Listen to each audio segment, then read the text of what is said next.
Yes.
Can I call to order the March 21st meeting of the West Sacramento City Council, a Redevelopment Successor Agency and Financing Authority.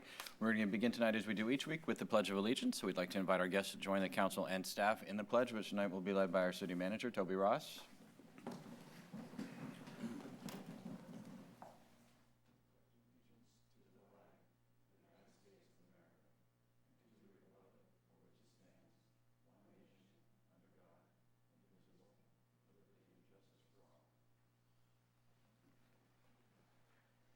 The council did not meet in closed session this evening, so we're going to proceed directly to item 1A, which is presentations by the public on matters not on the agenda, but within the jurisdiction of the city council.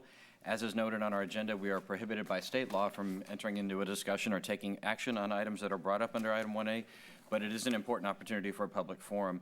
We do ask that anyone wishing to address the council on this or any other item this evening to fill out one of the yellow cards that's available at the, near the front door and turn it into the city clerk. In front of the clerk is the timer that we use to assure that everyone has the opportunity to be heard. And so to that end, we ask that all comments on any of the agenda items be limited to no more than 3 minutes. Also in front of the clerk is a flip chart, and the flip chart simply indicates which agenda item the council is currently considering. We recognize that for some folks, speaking in public can present some anxiety, and so we do ask that there not be any applause or boos or catcalls, and we just maintain a civil discourse here in the chambers and mutual respect for one another.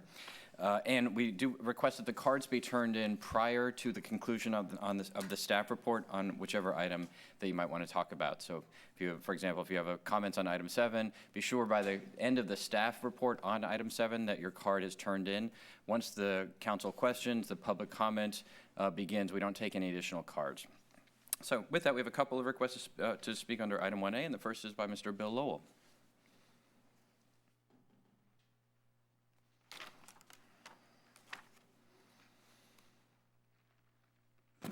Thank you, Mr. Mayor. William Lowell, West Sacramento, for the record.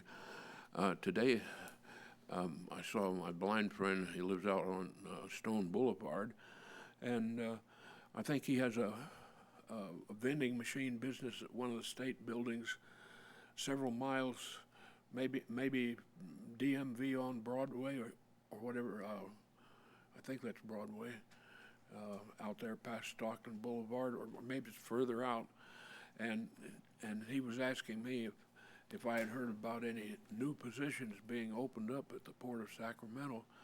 And I told him, I thought maybe if he called the city clerk's office, maybe they could direct him to the right people or connect him to give him the right address or phone number or whatever. But it made me think too, I didn't think to mention it to him, but that, again, that is an area that doesn't have any midday bus services as far as I know. And that's just another reason why I think we should have at least every other hour bus service serving that area.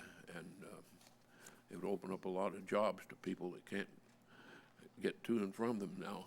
Thank you. Thank you, Mr. Lowell. And Ryan Bellflower? Clock. I got a minute and a half to do this in. No, you'll get your full 3 Mr. minutes. Mayor, City Council members, my name is Ryan Bellflower. Thank you for having me this evening. I am not only a resident of West Sacramento, I come here on behalf of the entire community of Meadow Road, which is adjacent to Westmore Oaks, the old River City. As we all are aware, in recent times here, there has been a pretty decent increase in activity over there with the recent shooting that has happened. I come here today to basically address you guys looking for some assistance that I haven't got from anywhere else. Speed down Meadow Road has been on the increase since the time I moved in about a year and a half ago. In the past 60 days, if I had more time, my surveillance cameras on my home have caught 3 different incidents in which children were hit by cars. First one February 7th, then the 17th, and finally on March 13th. Speed down that road has greatly increased past the 25-mile-an-hour range. I've served 10 years as a federal accident investigator with the U.S. Army. I know what speed looks like. I'm not out there trying to cause any chaos. If you're going over, that's fine. What we are seeing now is an extreme increase in speed. There's not one speed limit sign. There's not one speed bump. There's nothing down that road that goes directly not into only Westmore Oaks, but off Haverhill to a preschool and charter school. And just a quick little drive around prior to coming here, 11th Street, for instance, between Park Boulevard and Jefferson. 4 speed bumps, 3 speed limit signs, it's half the distance, no school zones. That seems to be kind of something I've noticed over my drivings around this area, is a tremendous amount of speed bumps and speed limit signs in areas that, quite frankly, don't really need them if you're going to be handing them out sparingly. What I have asked is the West Sacramento Police to increase their patrols in the area. That has been met with negative results. I say this only because I've had some time over the past week that I've been off. I've asked for increased patrols. I haven't seen personally one increased patrol. School children use Meadow Road as a primary access route in and out of school, and I still have yet to see any officers there during the school hours. I asked for a speed trailer to be placed. The dispatcher informed me that I need to address the council tonight in order to make this happen. They said that they have no control over the speed trailers, which their officers bring out, and that I need to come and talk to you guys. All I'm looking for is some form of speed control down that road, not only for the residents, but for the children as well. 3 different incidents that are on camera involving children being hit by cars. Albeit they are not very intense moments, but they are happening. Thank you. All right, thank you. Those are the only requests we have under item 1A. I don't know if Mr. Christoph wants to say anything. We both live on Meadow. I live 2 blocks from you, and he lives 2 blocks down the other direction. And so I think we're both quite familiar with those issues, and the chief is tapping you on the shoulder. I think he's going to follow up with you as well. I do know that the speed of the traffic's way down over the recent years, mostly because of the relocation of the high school. The high school, when River City was there, had a significant amount of both volume and speed. But this is an issue, obviously, we want to pay attention to. So if I think the chief's going to have a quick conversation with you outside. Thanks. All right, item 1B is council communications. Are there any reports or other communications this evening?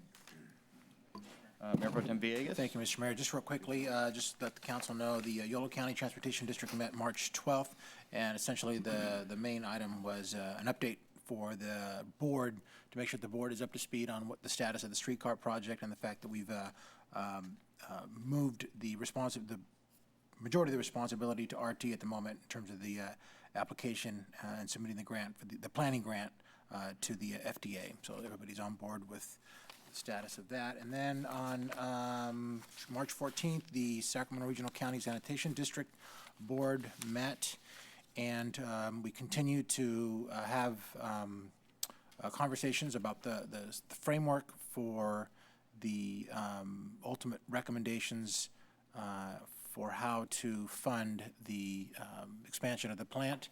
And so I know that the staff report was provided to city staff, and I think based on what staff and the city manager's office has seen, it appears that at least the framework for the conversation is continuing to move in the right direction. There's a lot of policy considerations. There's about a dozen of them in terms of everything you can imagine. But as we narrow the conversation, ultimately it'll result in laying out a plan for how to fund the expansion of the plant. And so we're making progress on that. That's it. All right, Mr. Kristoff? Yeah. Yes, a couple Thursdays ago on March 8th, the West SAFCA board met, the JPA between RD 900, 537 and the city of West Sacramento. And the board chose alternative 2 as far as flood protection along the Sacramento River. By choosing alternative 2, one of the things that we really looked hard at was it gives us a lot of flexibility. And really there are a lot of different issues and a lot of different concepts and ideas that will come forth out of this selection.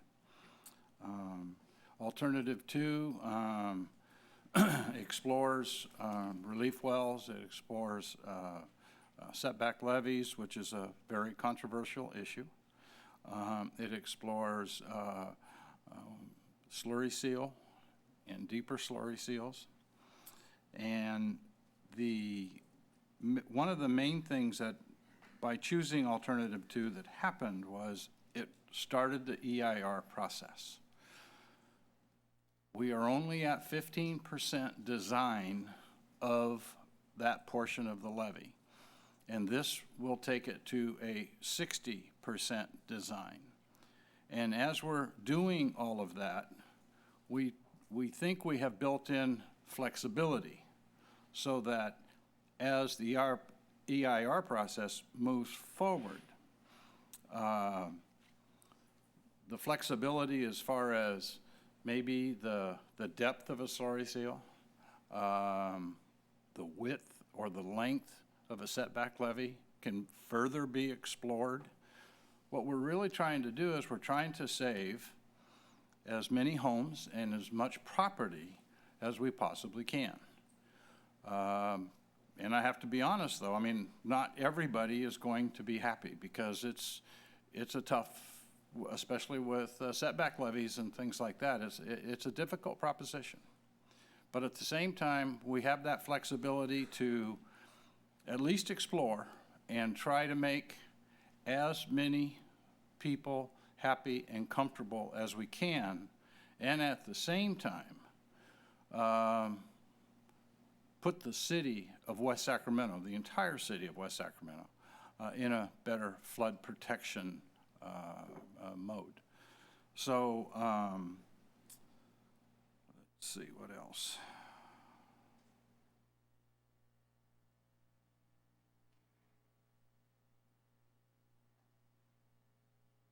So anyway, we made that choice, alternative 2, and a number of people spoke at the meeting, and I think that staff has really done a very good job as far as trying to explain all of the various issues and different issues that go along with it. And we'll keep that dialogue open so that the property owners can feel as comfortable as they possibly can. And I just really have to commend staff for the outreach and for the things that they've been doing to make this as easy a process as we possibly can. Thank you. Thank you, Mr. Christoph. Mr. Ledesma, do you have any reports? Okay. And a couple, the board of the Sacramento Council of Governments met last week, and the two items that were the hottest were our state and federal advocacy programs. On the state side, there's really nothing remarkable there, although the discussion that we're having at SACOG is really about how to deal with redevelopment. And essentially me and one other board member trying to defeat this notion that that the counties keep saying, which is redevelopment is gone, get over it. And so we ought not just move on to start talking about something else. But there's obviously a lot of wind down issues, a lot of successor agency issues. Redevelopment has stopped, but that doesn't mean it's gone. I mean, all the assets and many of the activities, the development agreements, I mean, there's just a lot of redevelopment that's still there. It just is not, we're not adding to it. And so reminding the counties that we need their help to remind the state that there are some of these elements that need to get fixed, or at least not get made worse, like we talked about with, for those that were at the session with Senator Steinberg at the community center across the street last week, remains a critical issue. So I think those principles are being redrafted for the advocacy program for the state, for the region. But it matters because SACOG has a very good halo in the legislature because of our work on sustainability and the blueprint and SB 375, that when SACOG says, look, you can't deliver on climate change emissions, you can't deliver on sustainable development if you don't have something to replace redevelopment, and if you do the successor work on redevelopment wrong, that's a big boost. It's something that just having the League of Cities and a handful of us say is not sufficient. So it's a really key piece. The other was the federal issues around flood, and I think I mentioned at the last meeting that the city of Sacramento had asked, kind of at the last second in a board meeting, that we take a stand in D.C. that SACOG weigh in on the whole notion of the challenge that that SAFCA is having with respect to their flood projects, which is that they can't get an authorization because of the earmark ban, and they got a chief's report, but they can't get any further. And so they want SACOG to drop everything and make this the #1 regional issue, like we have done with the intermodal and some other projects. And a couple of us politely objected to that approach a month ago and said, look, we need to, that's the #1 issue on this for Sacramento. We have a different set of issues around Section 104 crediting and other stages of the process. Yuba City and Sutter and Yuba counties, Sabufka, whatever Sabufka stands for, the Sutter Buttes Flood Control Agency, has a different set of issues.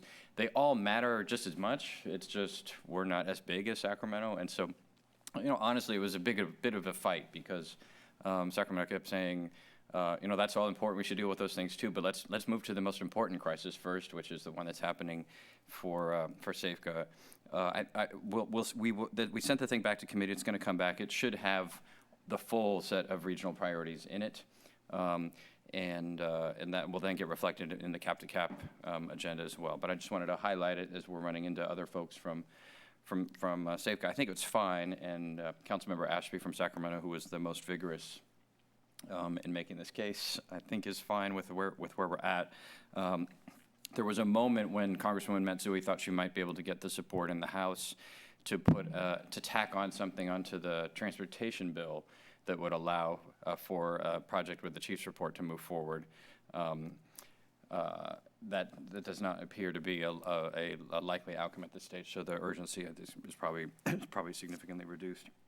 Then we last week hosted the public member of the State Strategic Growth Council. The Strategic Growth Council is a relatively new body that's created at the state to coordinate the actions of various state agencies with respect to smart growth, sustainable development, and building housing and transportation infrastructure. So it includes the Secretaries of Business, Transportation, and Housing, Resources, EPA, so on and so forth.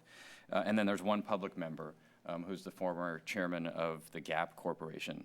And he's really the leader on the council because he's the only one that can devote the time to it. But he came here last week to tour the Bridge District with me and one of the property owners, but also just to talk about what are the things that the state could be doing to advance that agenda, without just talking about repealing CEQA or reviving redevelopment, as though those might be solutions, but to talk about real actionable things that at the agency level could be done. So we had a lot of discussions about school, kind of the regulatory process around citing of things like schools, but other issues, conflicts between the agencies that exist, the challenges with HCD, on things like housing element review. It was actually very positive. He wants to come back and really dive deep. I think he got a sense that we're a good place to kind of figure out the answers to these problems without it getting hyper partisan and super ideological. So his name's Bob Fisher. So we should be hosting him again relatively soon. So and then just last, I wanted to thank staff with the community center anniversary celebration, the opening of Learning Ladders, and then our hosting of the YOLO leaders last week with Senator Wolk and Senator Steinberg, and the other supervisors and council members and other leaders from throughout YOLO County all went off great. They were, the events were much appreciated by the public, and the ones that we did for the YOLO leaders certainly left the folks went back to their home communities in Woodland, Winters, and Davis, and Dunnigan and Clarksburg and the state capitol, impressed with the community center and with the work that's going on here. So thanks for all that work. And I haven't seen yet whether the city manager has framed his emergency proclamation that was given. I see. All right. All right. If there's no other communications, once these appointments to boards and commissions, we won't have any of the appointments this evening. At the next meeting of the council, we'll have appointments for the commissions on aging and housing for council consideration of council confirmation. So item 2A is presentation of a proclamation recognizing March 21st, that's today, 2012, as Mayors for Meals Day. Is there, Mr. Ledesma has moved and Mr. Johannesson has seconded. That's the adoption of the proclamation. All those in favor, please say aye. Aye. Any opposed? Hearing none, motion carries and the proclamation is adopted. And we're going to, Mr. Ledesma, join me. I will join you. That'd be here as well.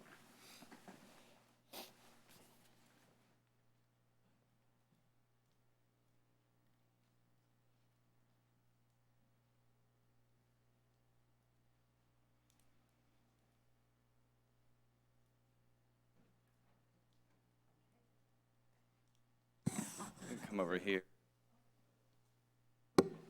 This is a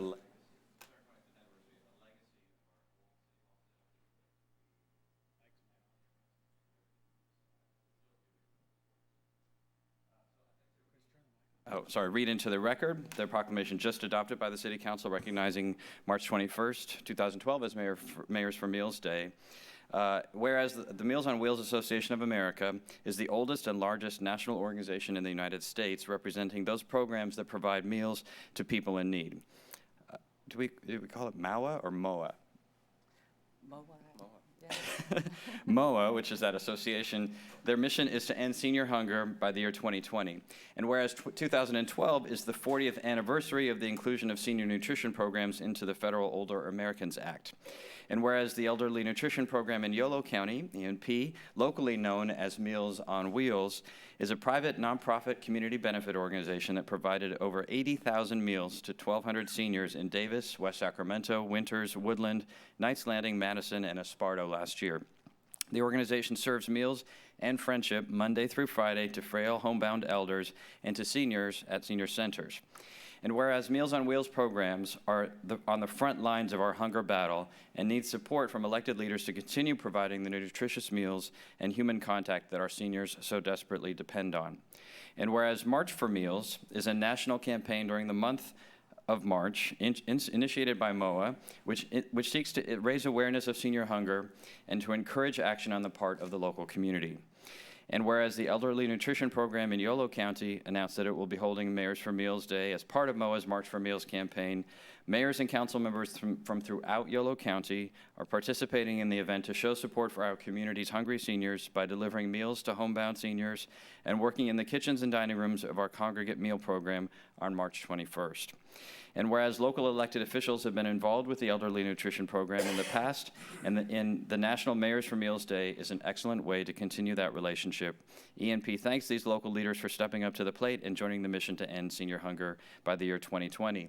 Now therefore be it proclaimed that the City Council of the City of West Sacramento does hereby recognize March 21st, 2012 as Mayors for Meals Day and acknowledges the Elderly Nutrition Program of Yolo County for implementing this event in West Sacramento to show continued commitment and dedication that no senior goes hungry. I'll present it, but I'd like to actually ask Councilmember Chris Ledesma, who's also been a member of the board of the Elderly Nutrition Program, to say a few words and introduce. Well, thanks, Mr. Mayor, and I'll introduce Debbie in just a second, but I want to thank all the electeds here in West Sacramento and our community at large for supporting the Elderly Nutrition Program and Meals on Wheels. Our electeds, stating specifically by former Councilmember Wes Beers and his wife Jolene, who's still involved in the Elderly Nutrition Program, were champions of this cause. And I know in the past, Councilmember Johannesson, Councilmember Villegas have both, and I'm sure Mr. Christoph has been involved in delivering meals to our seniors today. I was glad the mayor joined me today in delivering meals to our seniors. It's an important part of our community, making sure those folks who can't get a good nutritious meal during the week, during the day, received a friendly handoff and get a nice warm meal from the Elderly Nutrition Program. And they received Girl Scout cookies today. That's right. That was thanks to the Davis Girl Scouts for donating those. But also to many of you at home watching and those in the audience who I know have driven before. I want to thank all of you on behalf of EMP for your continued dedication. I'd like to introduce to you a member of our West Sacramento community who's a board member as well, chair of our board, Debbie Glazer, to make a few words. Thank you. Thank you, gentlemen, so much for this honor. And I just wanted to say that last week, one of the ladies on my route here in West Sac, she told me she'd read in the paper that today was going to be Mayors for Meals Day, and she was so excited. And apparently last year, a very handsome councilman delivered her lunch, and she was thrilled. And I don't know which one of you it was, because you're all handsome, but It was us. she's still talking about it a year later. So thank you not only for this wonderful proclamation, but a special thank you to those of you who participated today. It not only raises awareness for our program, but I guarantee you that it also made a difference in the lives of those people today. So thank you very much.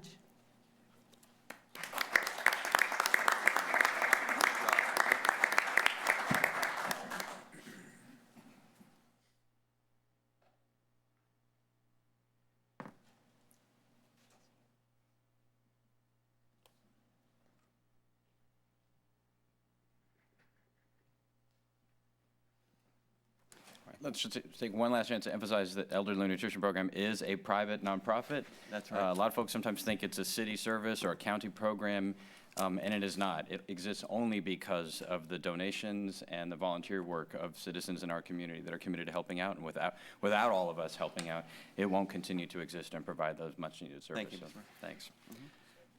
All right, with that, we're going to proceed to the consent agenda, which is items 2 through 7. Are there any items in consent that any member of the council wishes to remove, or any item for separate question or comment? Mr. Christoph? I just have a comment on 3. Johansson?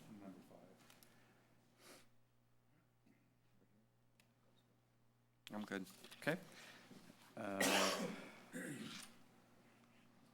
And I had 6. All right, item 3 is consideration of proposed modifications to inclusionary housing program to respond to short sales. Mr. Christoph? I don't, it's just a comment. Someplace in the staff report I read that we're going to be coming back with inclusionary housing as a policy, citywide policy. And I just wanted to commend staff for doing that. I mean, I support the inclusionary house, this agenda item. But I think that the community really does need a full venting as far as inclusionary housing, what it was in the past and what it is now, and how the loss of the redevelopment agency may affect inclusionary housing, And so I'm looking forward to having that report come back to the full council. All right, item 5 is consideration and award of the contract for landscape architecture and civil engineering design for a new neighborhood park to be located along the west side of Sycamore Avenue between West Capitol and Evergreen Avenues. Mr. Johannesson.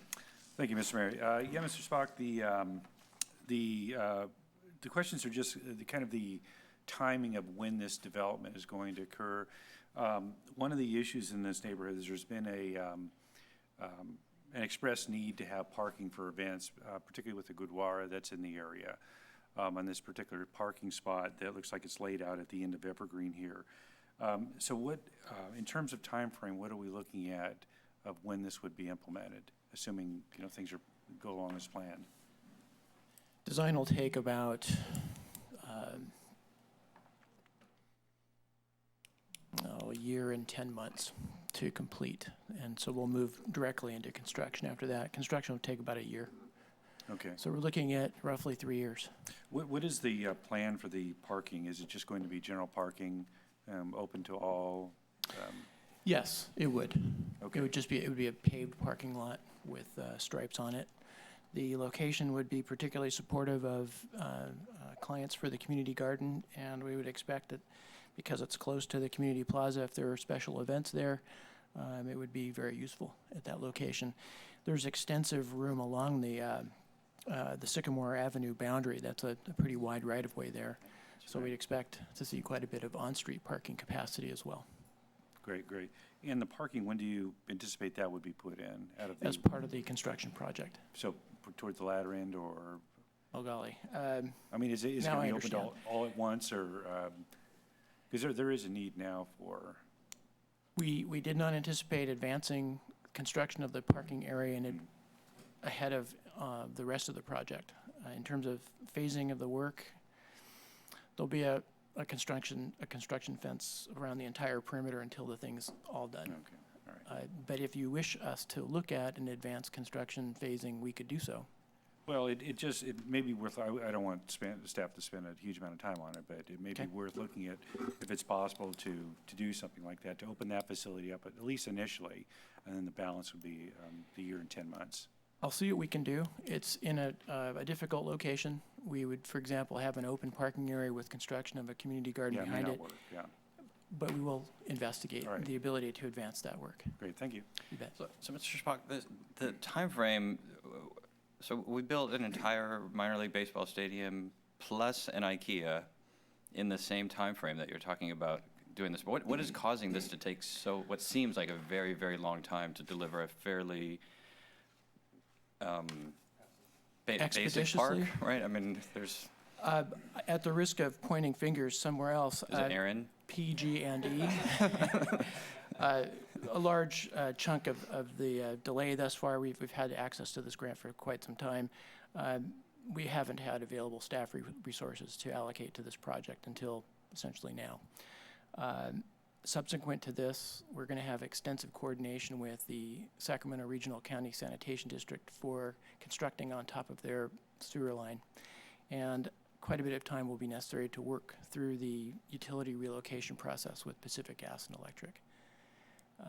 We'll look for ways to advance this as quickly as possible, but we're in a situation where really we've got two major utilities that we didn't have to relocate for IKEA or for the ballpark. There were no utilities for the ballpark. We really were in a fortunate circumstance there.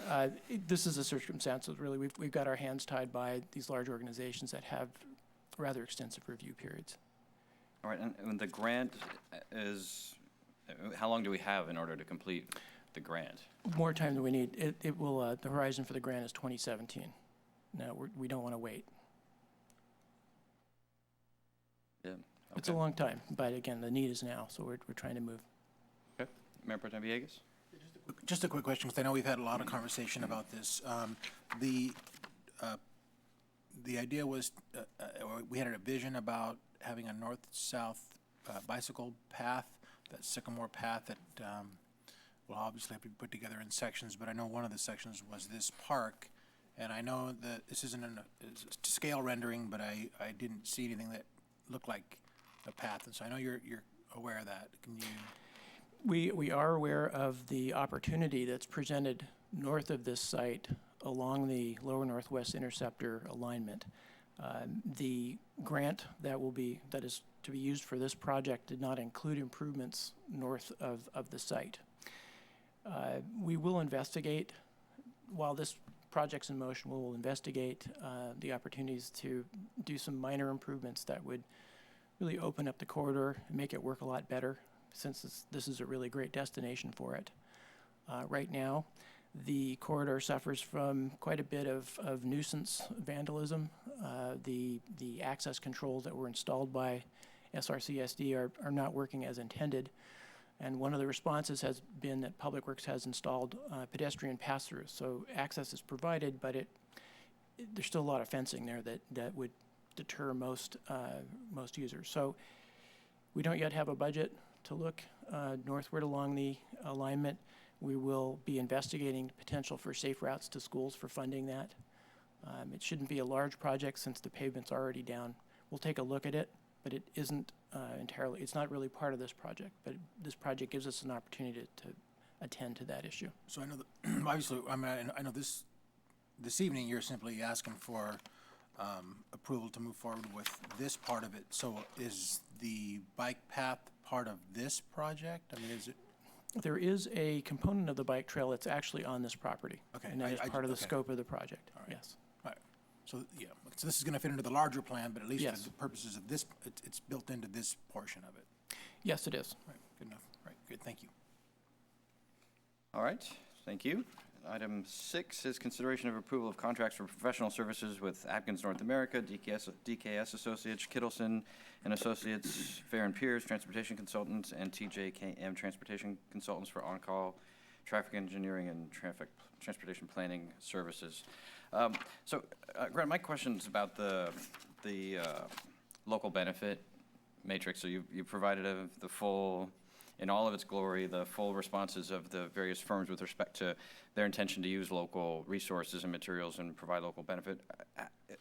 Is this, and it's the, I was going to say it spans the range from rhetoric to something serious, but it's mostly on the rhetoric side of the equation. How are we going to be using and monitoring this sort of information? I mean, we use the on-call, being on the on-call list and the on-call system is a big delegation from the council to say, look, we're not going to competitively bid all these things. We're going to give staff the authority to do what otherwise would be done in the full light of day by the council to select these consultants because it's faster and it's routine.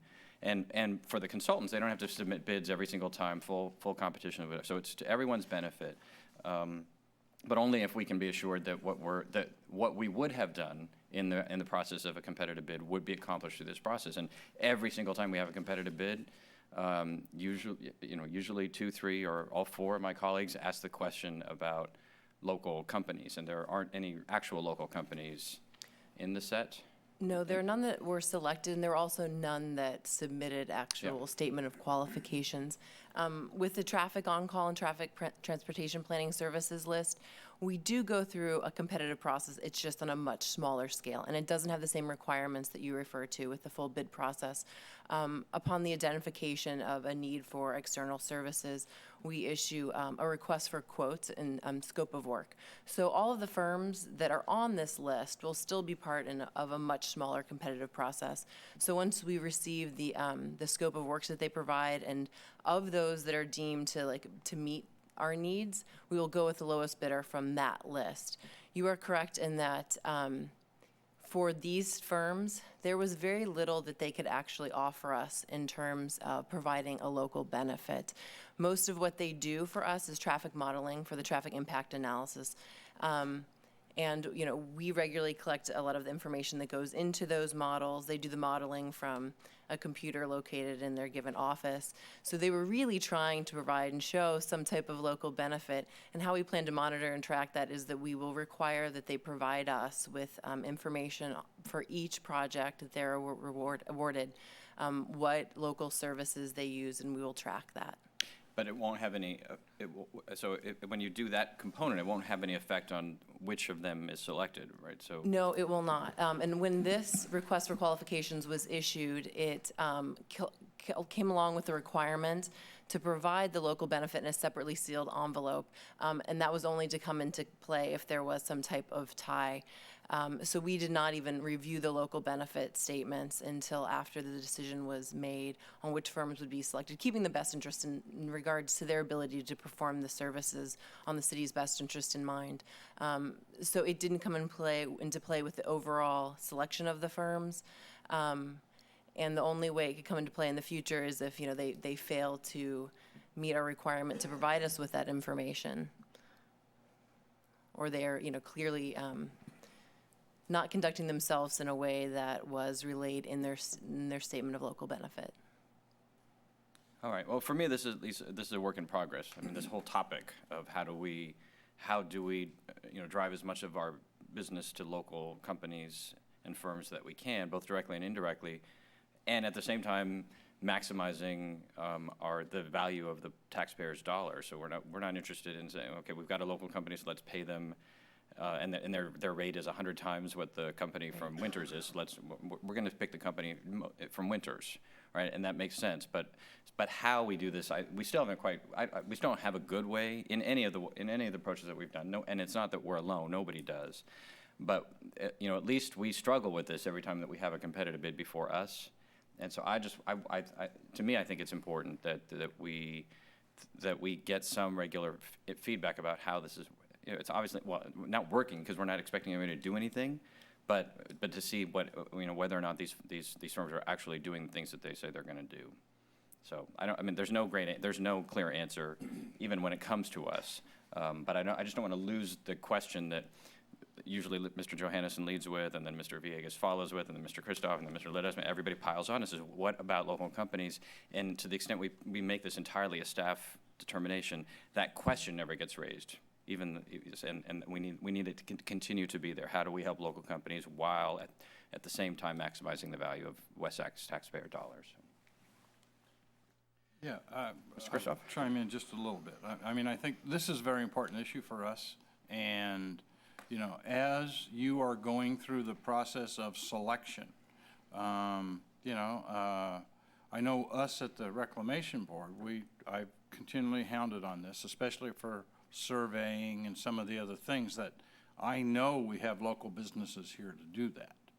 And we seem to have been successful. So I don't know if surveying or what other kinds of potential construction of roadways or signalization or whatever they may be. But I guess I just want to make sure staff is cognizant of the fact that this is a pretty important issue as far as the council is concerned.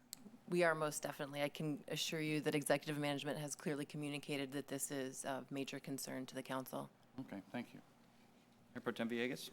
Thank you, Mr. Mayor. So maybe, I don't want to solve it here, I know you guys will figure it out, but I think one of the things that might be helpful, at least for us in reading these reports, because oftentimes they're on consent, is maybe under the headings of the different portions of the staff report, we have such things as strategic plan integration. We always address how does it fit within the plan. We have, the alternative section. So maybe some consideration might be given to, the local interest and maybe answering some of the questions that repeatedly come up here, which was there interest? What was the feedback if there was or if there wasn't? Maybe you could address that in some way so that there's some flavor for sort of what happened so that we don't have to go through the series of questions. I don't know. I don't want to solve it here, but it's just a thought that there may be an element of the staff report that might address some of the concerns that are repeatedly asked. So.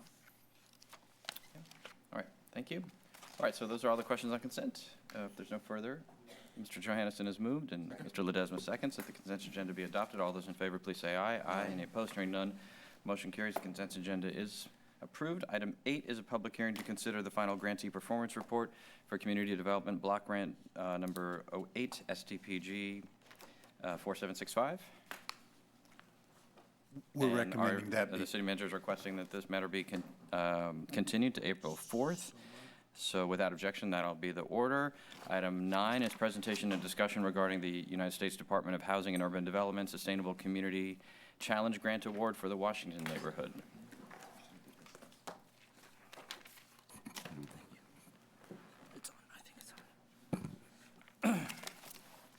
Good evening, Mayor, council members. Staff is here this evening to inform the council that the city was awarded a $400,000 U.S. Department of Housing and Urban Development Sustainable Communities Planning Challenge Grant. And this is to complete the Washington District Plan for Sustainable Community Development. The Office of Sustainable Community and Housing, which awarded the grant, is a relatively new group within the Obama administration. This group partners with EPA as well as Department of Transportation for the purposes of advancing development patterns and infrastructure investment, which is to achieve improved economic prosperity and healthy, environmental, sustainable, opportunity-rich communities. Tonight, staff would like to receive comments from the council and ask if there are additional studies, work activities, or additional grant partners that need to be added to our efforts before we finalize our work plan with HUD officials at the end of this month. In specific, the framework of the Washington District Plan for Sustainable Community Development, which staff is referring to as the PSCD at this time, consists of two key strategies: transit-oriented development strategy and a complete community strategy. These main strategies revolve around the completion of 8 subject area components, each with its own objective and final deliverable product. The transit-oriented development strategy consists of an infrastructure needs analysis, transportation management analysis, regulatory and development barrier analysis, and infill development and opportunities analysis, and a site, brownfield site inventory, and a neighborhood preservation analysis. The complete community strategy consists of a affordable housing needs analysis, an educational and employment access analysis, and a parks and recreation needs analysis. The goals of these strategies and these subcomponents is to analyze opportunities, barriers, and solutions to promote TOD mixed-use compact development. Through the course of the work effort, staff will identify infrastructure deficiencies, transit needs, regulatory barriers, and listen to neighborhood concerns, which will lead ultimately to a comprehensive strategy that stimulates sustainable development in the Washington neighborhood. This effort will not solely be done by the city or city staff. The city has received strong commitments and partnerships, grant partners from the community, which is BBCAN, West Sacramento Housing Development Corporation, the West Sacramento Historic Society, and the West Sacramento Youth Resource Coalition. Staff is at this time still refining its work plan, but initial thoughts are these grant partners will have a role with outreach and messaging, and as well as assist with surveying and support for analyzing existing conditions. Staff, in conclusion, is excited and looking forward to the kicking off of the PSCD this spring, and our desire is to reach as many people as possible to kick off also an extensive messaging platform that will be rolled out in the coming months that jumpstarts a Washington Renaissance. This completes staff's presentation, and I can answer any questions if you have at this time. Yeah, Jim, on the, one of the tasks is going to be a neighborhood preservation analysis, and that's going to look to establish a policy that to preserve historic historic places within the district.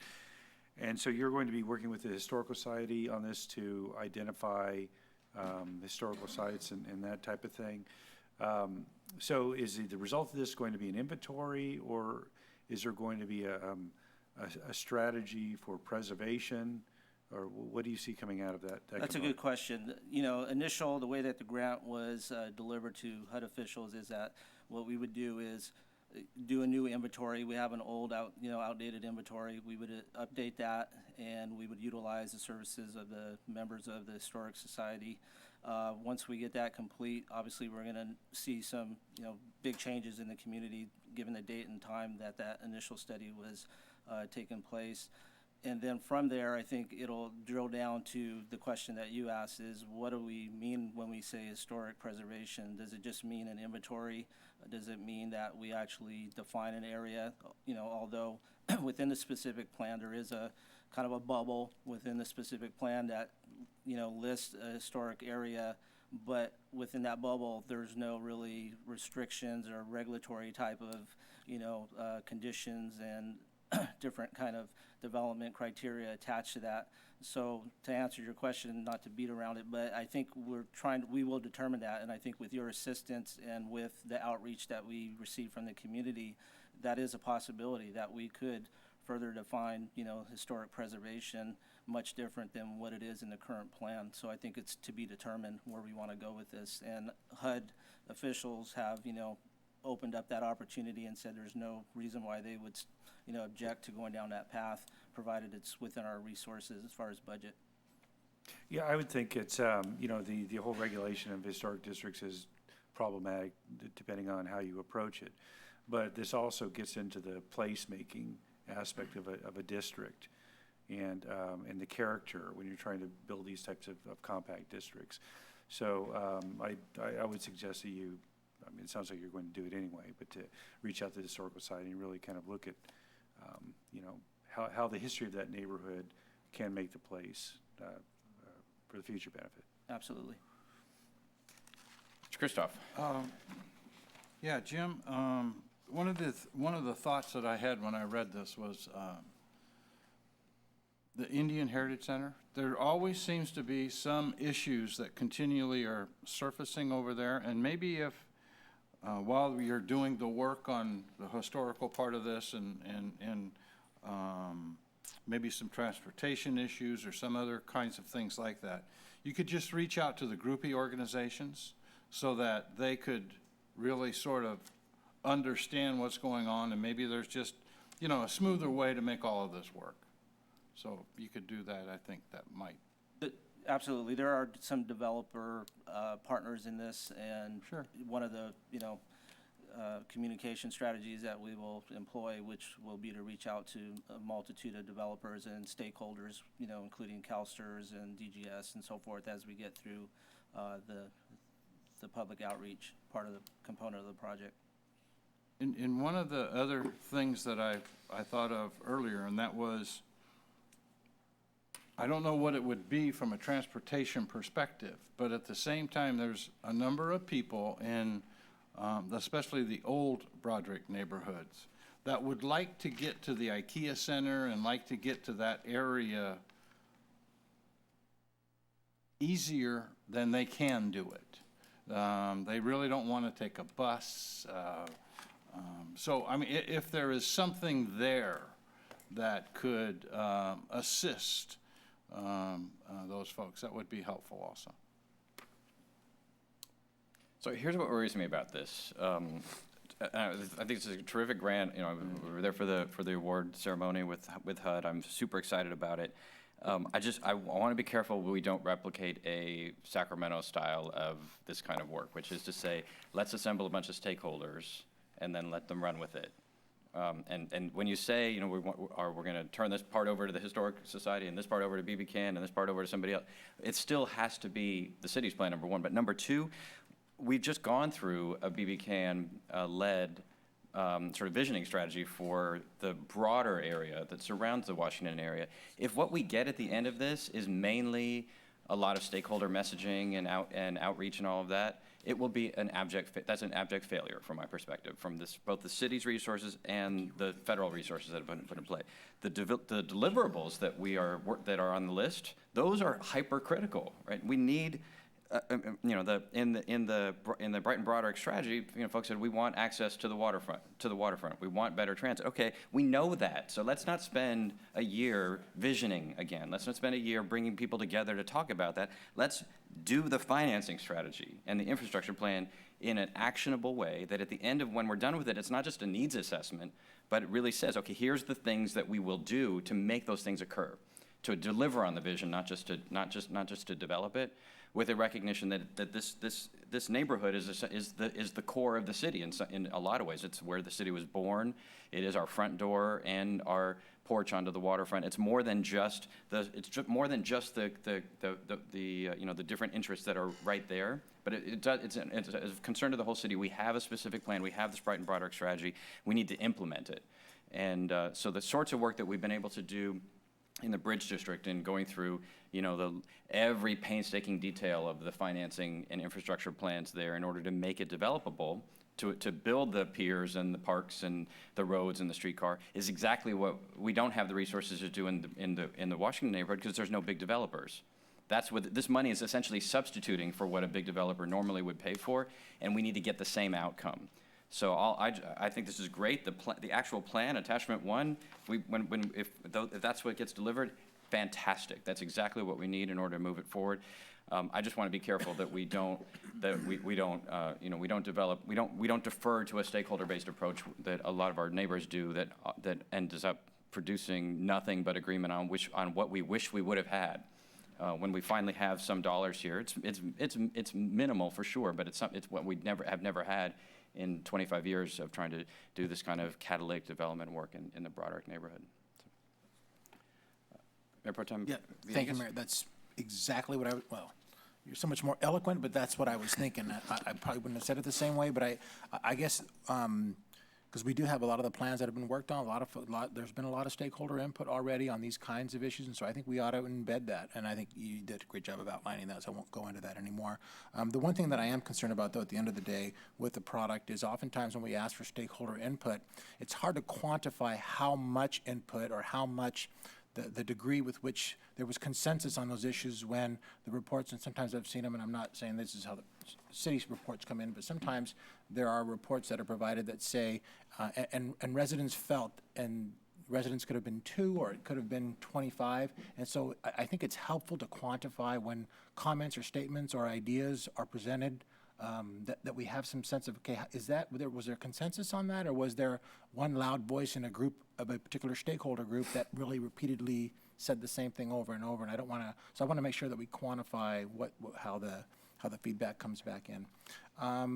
Under the matrix that you have, one of the subcomponents, the regulatory barriers analysis.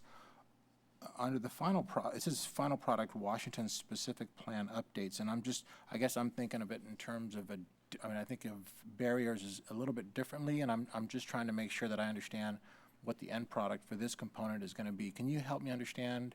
Because I know the specific plan has a lot of things in there, but I also see regulatory barriers that have been talked about, especially in recent years, given the economy and the idea and the interest of trying to reduce barriers for folks to actually do more. And so I'm not quite sure I understand how that's going to fit in. The reference to regulatory barriers really is all about development opportunity, recognizing kind of impediments in the process that we've all learned through the 1996 plan. And a good example to characterize would be the design guidelines that are currently in the plan through, the boom years of development in the district. We, Charlene, myself, and all the planners, Councilmember Ledesma, have often, been in meetings where we really try to, qualify and be, refine and be more specific to really what the nature of that design guideline means, and it's often been difficult. Secondly, I would say with, the movement towards sustainable communities as well as TODs, those bring about different design guidelines than are currently in the plan, and it's always been a staff level interpretation to really try to integrate what the current kind of modern type of design is and try to kind of follow, the guidelines and the policies within the Washington specific plan. So our goal, for instance, with the design guidelines is to refresh them, update them, get them, kind of matching the current kind of philosophy when it comes to sustainable development and TOD type of strategies. So that's an example. So there will be, staff will come to council with some amendments and refinements to the specific plan. Another one, for example, will be the streetscape. We've often had the standard specs in that plan of 80-foot right-of-ways, but, through the level of effort with this grant, we're going to hopefully drill down to look at some roadway networks out there. Obviously not the, major arterials, but some of the, residential streets and try to maybe minimize those and, beautify and get those particular right-of-ways narrowed down so that we can, activate the streetscapes and have pedestrian movement, which fits into the model of the whole grant that we received. And a lot of those components are cross-referenced in Yeah, the specific yes. plans. Very good. All right, Yeah. great, thank you. Mr. Ledesma. Thank you. Just a couple of things to kind of piggyback on Councilman Villegas and to make sure I understood what's in the Washington specific plans, because I think what you may have said is we're going to undo a lot of what Council or Planning Commissioner Ledesma did back in doing some of the design things. But you know, part of what I'm wondering if we're trying to capture, and I don't know where it is captured, and we heard earlier about trying to do a park in an older part of the neighborhood, and there's other partners we have in utilities and that create barriers as well. Where do we capture that at, if it's PG&E or if it's something else? Is that captured here, or is that captured in? That's captured in the infrastructure needs analysis. We will, you know, the way that this grant has worked, as you can see, there's 8 components, and there's going to be a lot of moving parts, you know, going at one time. It's our goal to, you know, start up the infrastructure needs analysis, and then while that's going on, you know, integrate what we can try to achieve, you know, get from the community as well as from, you know, smart planning from the parks department to try to drill down to maybe potential sites and what does it really mean as far as infrastructure to serve a park. Obviously, I think we all know what it needs to serve a park isn't the same as a residential development, and that's what we're trying to achieve with this, is by kind of looking at areas where we may potentially see a park and then have the right infrastructure layout plan that basically, therefore, we can roll out into a design where we're not having to work with a consultant or a design individual to have to redo this whole thing and upsize infrastructure or downsize or whatever it may be. So that component will be in the infrastructure needs analysis. Okay, and then the other point is, I want to echo a bit of what the mayor has said, is it's, because I know we want to reach out to those stakeholders and partners, like PG&E, and not to pick on them, but, and other folks that do the work here. It's so important to lead going into those discussions with what has already started, which is the visioning around what we want there versus, you know, trying what do we think we need. Because especially when you go talk to those folks in the employment centers as well, because I've heard from some folks that work at CalSTRS, and they're, you know, not really happy about some of the parking we have, but they don't see kind of where we want to go, the transit-oriented community. So it is important to go through and talk to them about what we feel we need, but how we want to be, and so because they're going to have to eventually get there as well. So anyway, I just want to express that, making sure that we try to make consensus and not necessarily get consensus. So. Sure.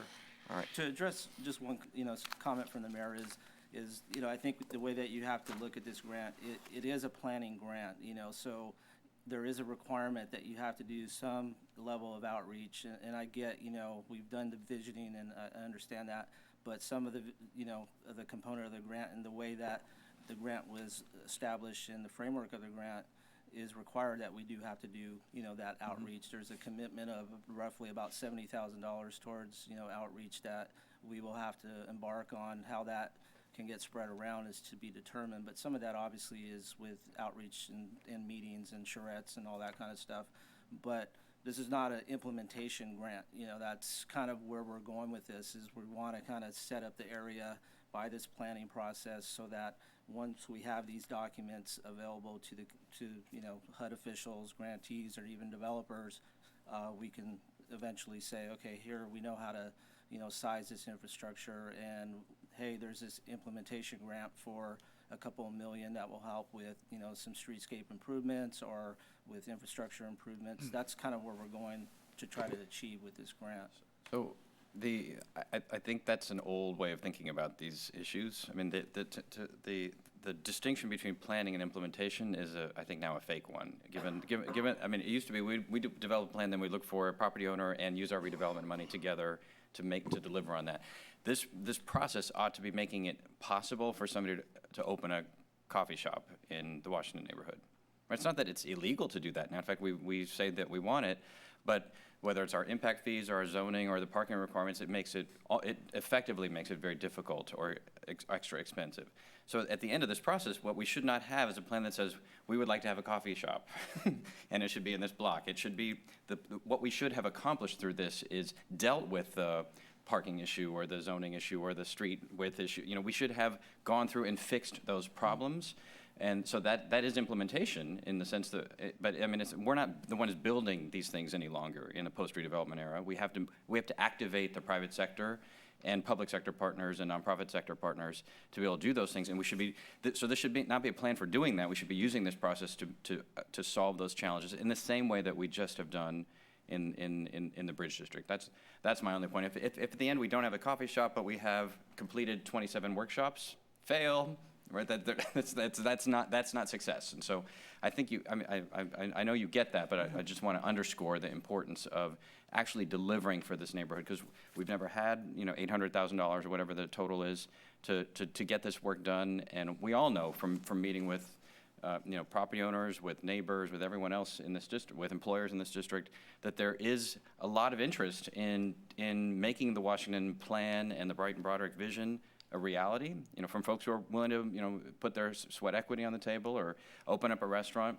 They need us to get these pieces in order, and this is our best chance in 25 years to make that happen. So we just don't want to miss that. So, all right. So this item was not for action, just for council comments and feedback. So we'll move then to item 10, which is a workshop on ordinance 12-6, updating the City of West Sacramento Municipal Code, Title 18, Floodplain Management. Mr. Mayor? Mr. Johannesson? I need to conflict myself out of this. I have a real property interest that abuts one of the levees. So, all right, recuse myself.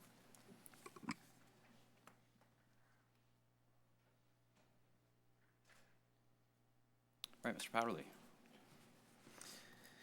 Good evening, Mayor Cabaldon and members of the City Council. This item is a public workshop on proposed revisions to the city's floodplain management ordinance.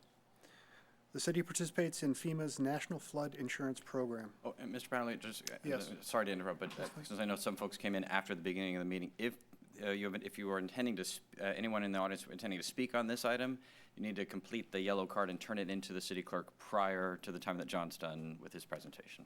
Do it now. I will so now would be the good time. I will speak slowly. The city participates in FEMA's National Flood Insurance Program. This allows residents and property owners in the city to purchase federally subsidized flood insurance. As a requirement for participation in as a requirement for participation in the program, the city must regulate development in designated special flood hazard areas. The city's mechanism for regulating that development is the Floodplain Management Ordinance, Title 18 of the city's municipal code. The ordinance was last updated in 1995. Staff has reviewed both the current ordinance and development review processes. As a result of this review, staff is proposing 5 revisions to the current ordinance. These revisions will improve the city's development review process, thereby protecting the city's flood protection system. They will also clarify and streamline the processes in the existing ordinance, and they will contribute towards reducing the cost of federally subsidized standard flood insurance policies for residents and property owners. The first revision is implementing the levee protection area. This would explicitly authorize flood protection staff to review regulated activities either on or in the vicinity of flood protection structures.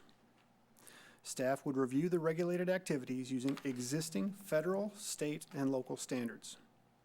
Note that this proposed revision does not implement any new land use restrictions or standards. No changes in land use requirements or development standards are being proposed. This revision would simply trigger an internal review, authorizing staff to partner with federal, state, and local flood control authorities in protecting the city's flood protection system. The primary objective of the levee protection area review is to avoid actions that might cause unintended damage to or reduction in the effectiveness of the city's infrastructure that protects over 47,000 lives, private property, critical state infrastructure, and businesses from the risks of flooding. Staff also anticipates that this revision will contribute to reducing the cost of federally subsidized standard flood insurance policies for residents and property owners. The second revision would clarify the existing processes for variances, appeals, and violations. This revision also explicitly requires staff to consult with applicants and try to resolve conflicts between the proposed project and the flood protection infrastructure. The object of the consultation is to discuss the issues that cause the project to conflict with the flood protection system and to try to find a solution that works for all stakeholders. If such a solution cannot be reached, staff may deny the application. The revision requires staff to notify the applicant of a denial in writing. The third revision would exempt levee improvement, maintenance, and drainage projects from the requirement to obtain a development permit if the projects are performed by recognized flood protection agencies. The fourth revision would implement 3 minor enhancements to the city's floodplain management practices. These enhancements would contribute to reducing the cost of federally subsidized standard flood insurance policies for residents and property owners. The fifth revision would correct minor typographical errors in the existing ordinance and improve clarity in the ordinance. The primary reason for this proposed ordinance update is to ensure the integrity of the city's flood protection system by providing a mechanism to allow for review of proposed development that could impact the system. Staff also believes that by partnering with federal, state, and local flood control authorities in protecting the city's flood protection system, the proposed ordinance update will both add to the city's reputation as a flood protection leader and enhance the city's relationship with FEMA, the Department of Water Resources, and other regulatory agencies even further. Each revision requires several text changes. The revisions with their corresponding text changes are shown in the attachments to the staff report. These revisions were closely coordinated with the city manager's office, the Community Development Department, and the West Sacramento Chamber of Commerce. It is respectfully recommended that the council take public comment on the proposed revisions, provide guidance to staff regarding the proposed revisions, and announce that the public hearing and first reading of the revised floodplain management ordinance is scheduled for the April 4th City Council meeting. Thank you for the opportunity to present and discuss the proposed revisions. This concludes staff's presentation. All right, thank you, Mr. Powerly. Just, Questions from members of the council? Mr. Kristoff. just a quick comment, John, and that is,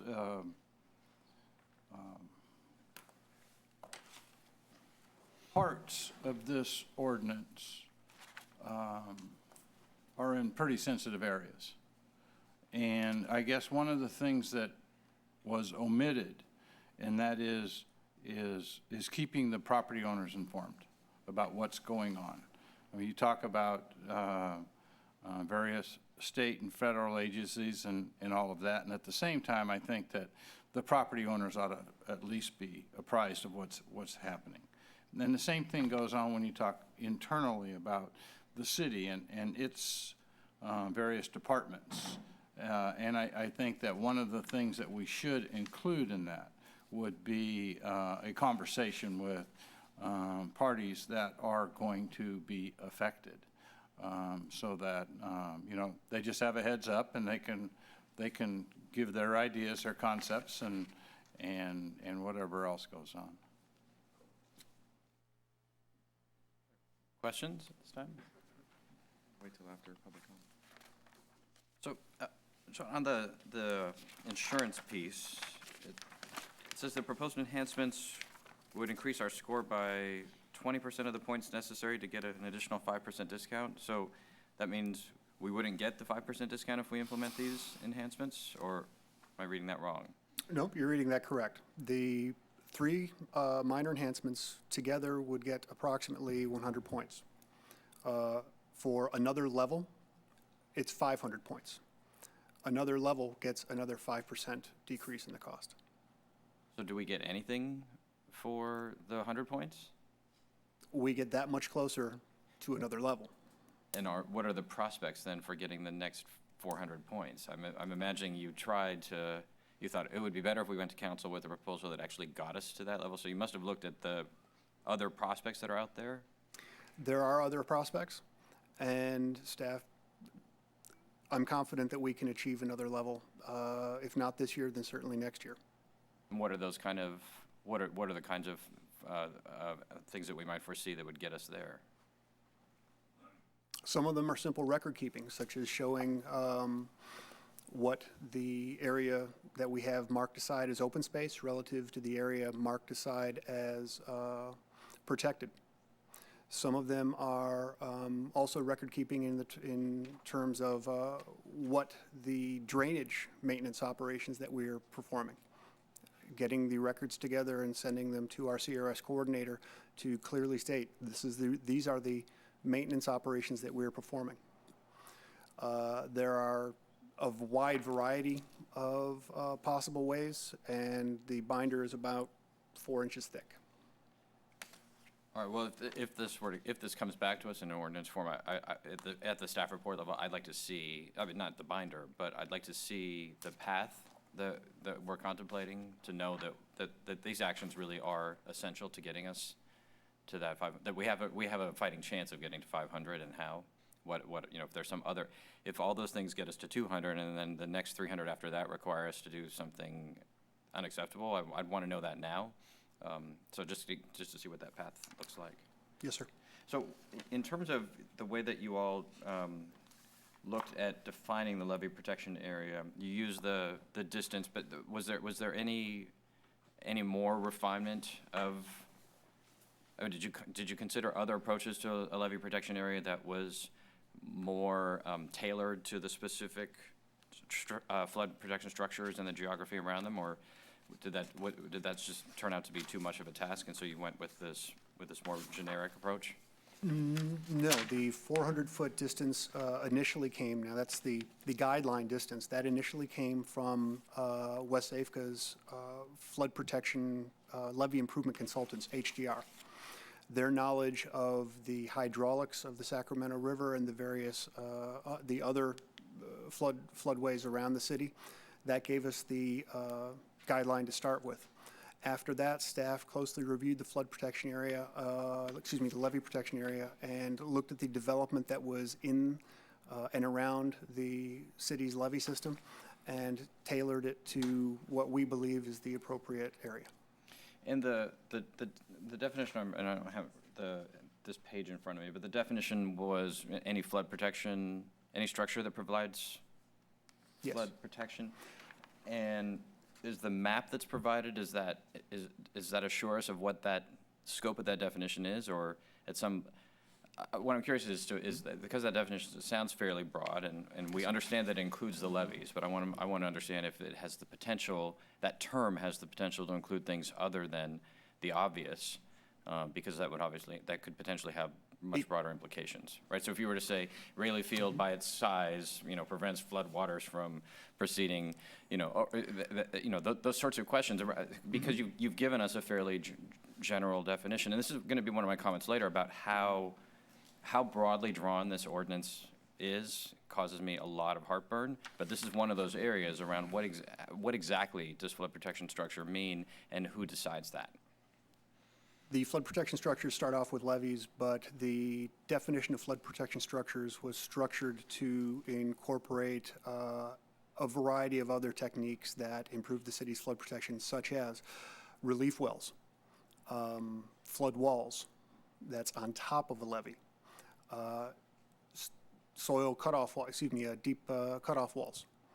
All of these things that can protect the city's flood protection, we wanted to include in that definition of flood protection structure.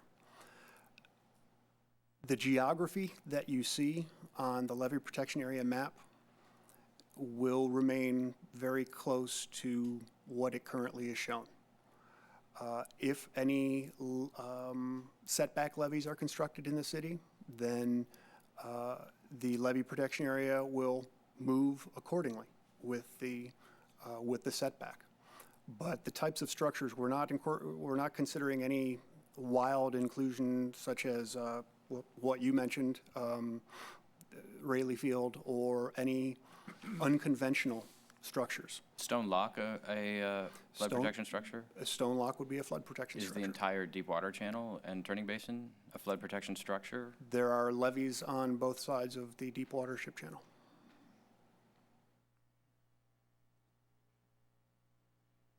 It is interesting to note also that all we are doing is asking for the authority to review using existing standards. Staff, it's been made very clear by executive management that We are to facilitate development to the greatest extent possible. This is not to be an ordinance that restricts development at all. It is only meant to be an ordinance that protects the city's flood protection system. All right, are there questions at this time? All right, thanks, Mr. Powderly. So we do have a few requests to speak on this item. The first is by Kim McDonald, who will be followed by Wilson Wendt. I live in the Southport area. I moved in at the time. If you could, there's a button I that you moved got. in at the time that the goal of the Southport area was to be semi-rural. Your dream of the city has changed, and I'm suffering the consequences. You're coming in, and you have a vision to put in this riverwalk along the whole way down there, and part of your flood protection plan is incorporating riparian habitat, parks, new roads, and it all goes through my home. If the more expensive fix-in-place was done on the levee, there would be a chance to save some of the homes. That has been thrown out because of the cost. The city would get no kickbacks from the federal government or anybody because you wouldn't be putting any land into riparian habitat. All you would be doing is improving the structure of the levee. Not all the homes will be saved. This project, if you do it, the footprint is going to go back with the levee. So anybody who had saved any portion of their land and hoped to move their homes would be set into a restricted area. You would put all sorts of conditions on being able to move the homes.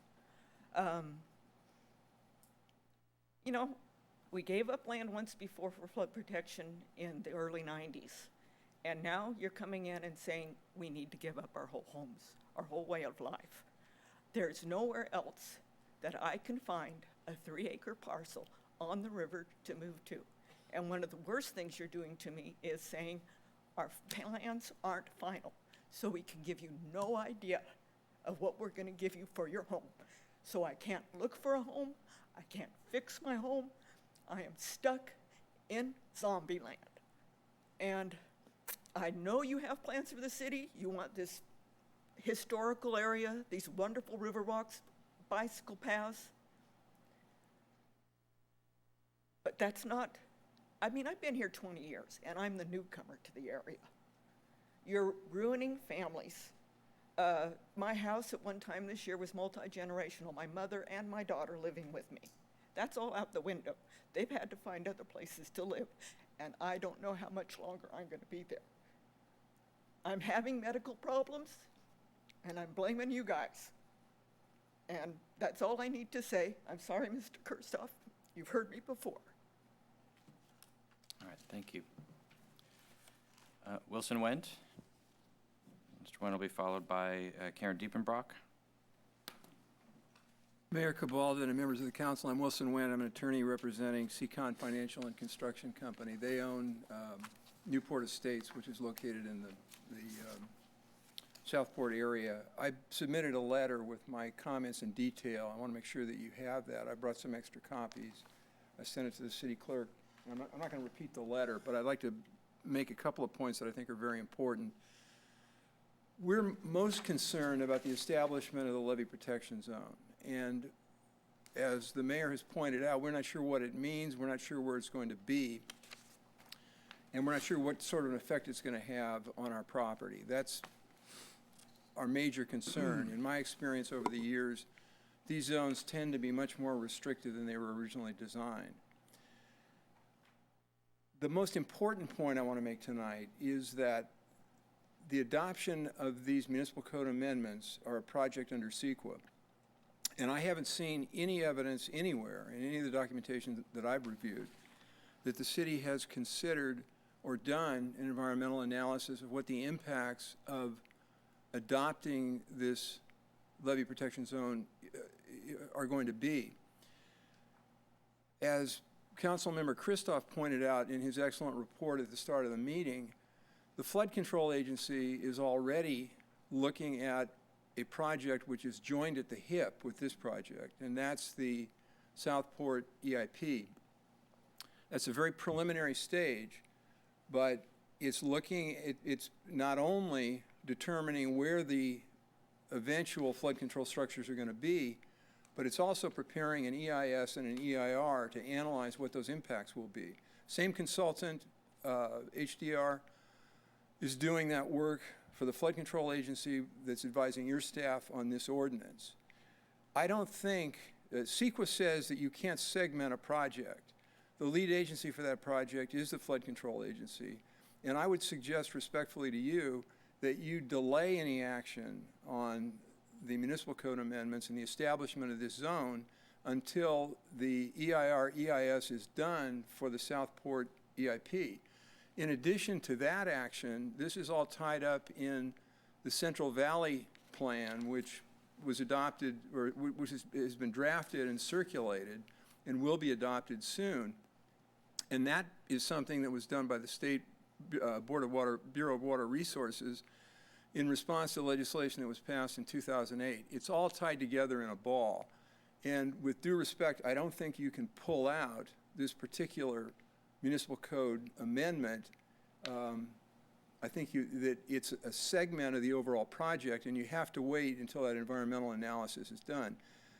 Something which has been pointed out previously is that we're not sure where that zone is going to be. If there are additional structures, and option B that was selected by the flood control agency would have flood control structures way inland from where the levees are now. That zone will then be 400 feet from there. You need to come to a conclusion. That finishes my remarks. Thanks very much for the opportunity. You. All right, Karen Diefenbrock will be followed by Mike Zhu.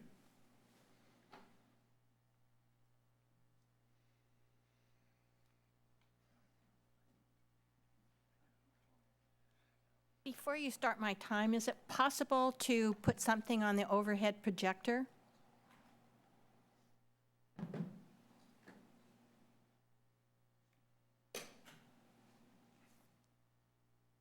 You just put it on the table next to you and there.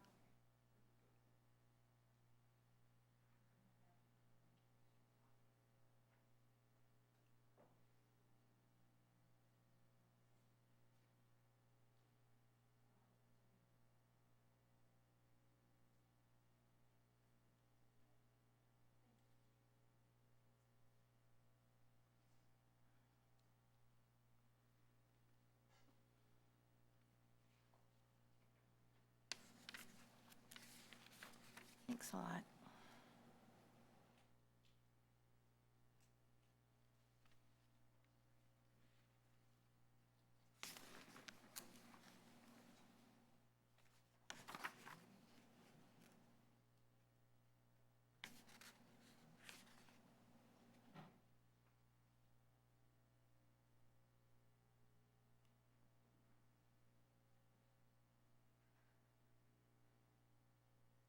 All right, she'll do her best.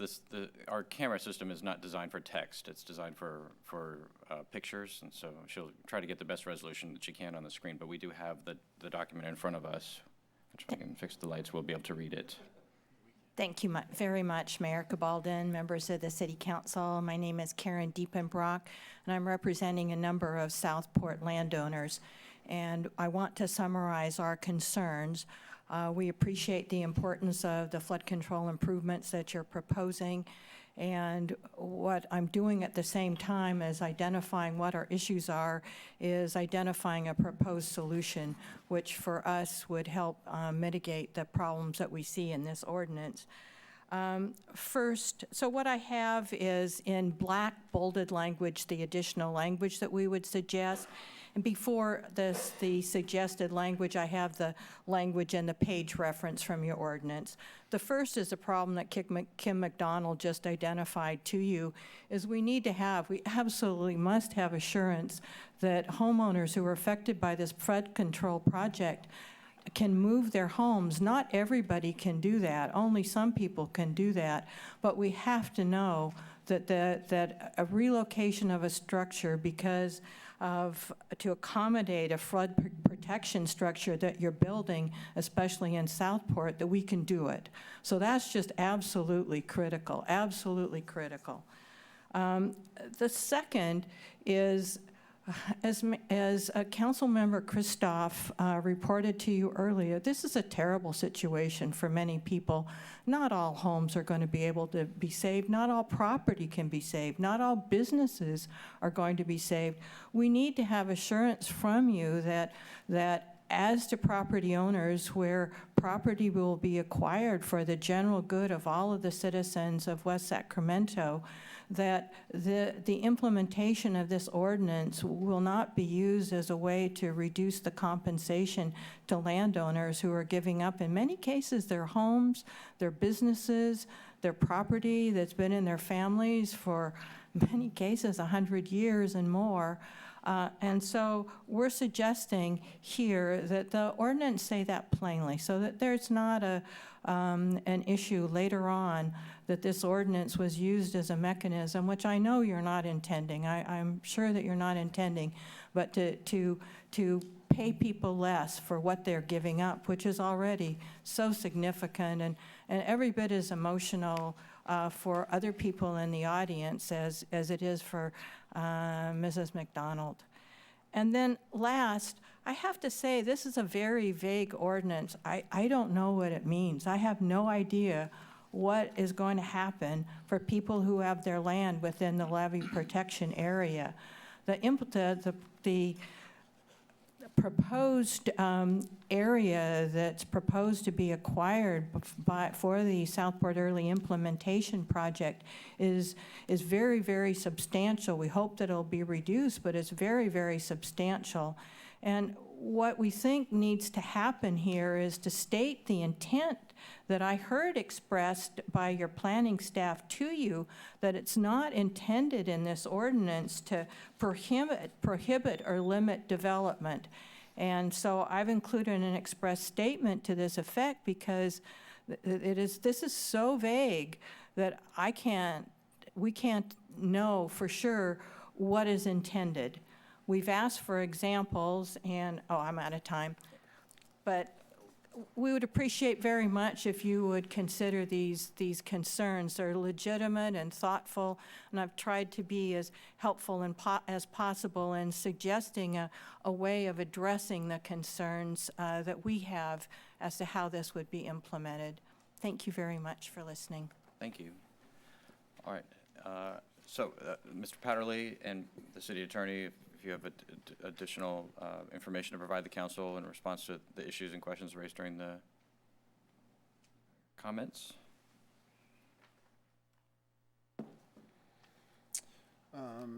Yes, a few responses. This is a city ordinance. It is not associated with WSAFCA. WSAFCA does not have any land use authority. The city is the only entity of which I'm aware that has land use authority. It's also a city-wide ordinance. While the Southport EIP is in design right now, the levee protection area, as you can see in the attachment, goes throughout the city. Also, the special flood hazard areas are in various locations throughout the city.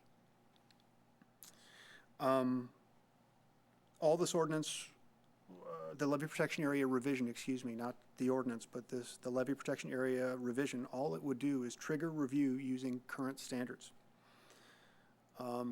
It would not introduce any new standards into the mix.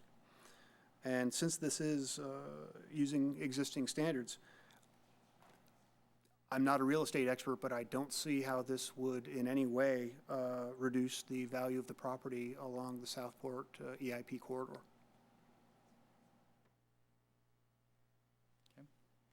Do you have anything, Mr. City Attorney? Well, the information we received tonight, we haven't obviously had a chance to look at it in detail, but I would echo John's comments that clearly the intent of this is to implement regulations that have been in place at least since 1995, when the last time the floodplain ordinance was updated. The levee protection area designation is an area to allow staff to give a little more attention to development that occurs within there. But as John said, the intent is to apply the standards that exist already. In that sense, I don't see this as a project under CEQA. WSAFCA is undertaking its environmental review, and that will proceed. those are my comments at this point.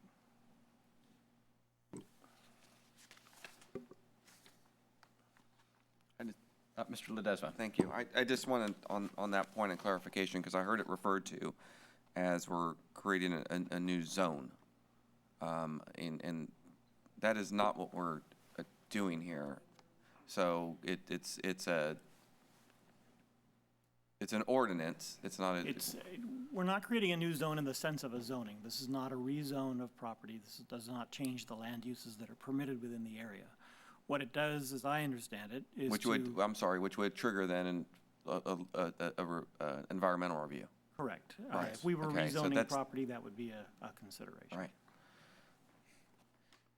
Do we have, I guess my question is, because the policy question in front of us is around one of the key ones here is around establishment of this levee protection area, and it's how the process to which, I think it's this, that you're establishing a process to, your intent is to establish a process to which more review can be done on an area close to our flood protection facilities, correct?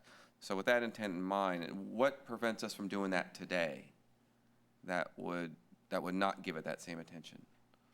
And you know, let me first state that with the knowledge that we have a number, I understand the balancing act we're trying to have here in terms of placating 3-4 other agencies in terms of kind of our strategy for overall flood protection. I understand that, and I think your overall where we're going with flood protection is we're all supportive and the process we're going through. I'm just trying to answer some basic questions around the process and the need to do that. Right now, there is no provision in the city's municipal code that allows the flood protection section the express authority to review development that occurs. There have been some very close calls in terms of development that has occurred that the flood protection section should have seen and reviewed. In addition, as far as the implications of what can happen, over on the table, I have printed a news article, I believe it's from the Stockton Record, it was from 2010, where people who had permitted development adjacent to a creek, one was a pool, the Central Valley Flood Protection Board was requiring these people to move the pool because they had put the pool, and it was a permitted pool, in the levee prism. They had put it too close because staff had not seen, oh, there's an easement there and this is an area that needs to be protected for flood protection. This is an effort to make sure no one has to move their pool or other regulated construction. If I could add one piece, though, I think, Mr. Ledesma, your point is correct that what this does is not necessarily grant any additional authority, but it focuses the attention, in this case, of the staff who happen to work in the flood area to participate in the process that goes on anyway in reviewing permits that are issued by the city.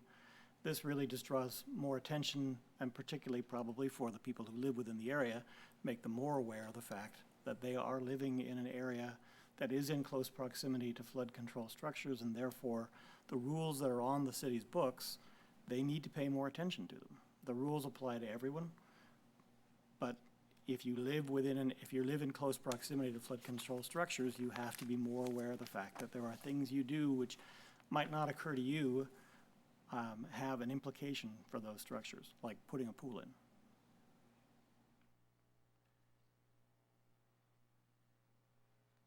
So, and which kind of brings us to the you know, some of the definitions we have around, or I would say, around the regulated activity that we're allowing in there and so on and so forth.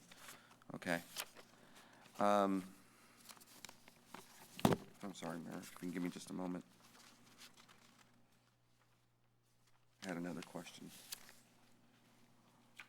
Can I jump in on that topic? Yes, you may. So the existing municipal code says that the floodplain administrator is not just authorized, but required to review all development to determine that all these things are occurring. So I understand that it may not be occurring as a matter of practice, But the law in the city of West Sacramento is that the floodplain administrator is already required to review all development in the special flood hazard area. In the special flood hazard areas, which are the blue areas on the map attachment And 3. which may be supplemented by studies for other areas recommended to the council by the floodplain administrator, none of which I've ever seen. I've never seen any recommendations come forward to ask for that area to be supplemented. But I'm just to the point of what's wrong or what's fundamentally flawed with the existing code. The special flood hazard areas are not in the vicinity of the levees. There are two different issues. There's the special flood hazard areas permits are required, period, to maintain membership in the National Flood Insurance Program, to uphold the very minimum standards that are required. The levee protection area gets to the possibility that if development occurs in the vicinity or on levees or other flood protection structures that is not properly integrated, it has the potential of weakening the city's flood protection, and in addition, even if it does not, it has the potential for other regulatory authorities, such as the Central Valley Flood Protection Board, to require that development to be moved, or if that development isn't moved, decertify the levee, which would cause an impromptu, very unexpected flood zone change. So the areas adjacent to the levees are not in the special flood hazard area? No, they are not. Only the blue areas on the third attachment are in the special flood hazard area. The yellow areas, that's the levee protection area.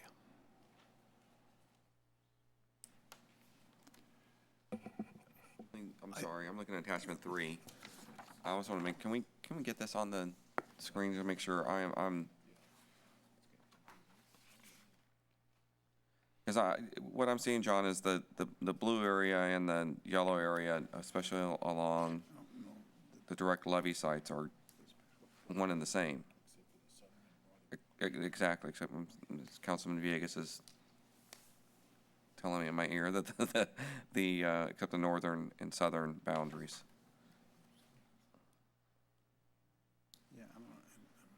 And the blue areas are the areas special flood hazard areas, and they are on the interior. The flood protection authorities also want to have the ability to view the land side of the levees. And they regulate the development on the land side, not just the water side of the levees. But why couldn't you, or why couldn't the flood administrator, pursuant to the existing municipal code, submit to the council for our approval studies that support the addition of other areas, I think including that's the what we're whole doing, yard? sir. Well, no, you're asking us to change the law, but the law already allows for this to occur as a matter of regular practice, the supplementation of the areas, if you give us a study that supports that. Okay. Maybe I can recharacterize the discussion a bit. There are probably a number of ways that administratively we could achieve the same outcome, because as John points out, we're simply implementing regulations that already exist.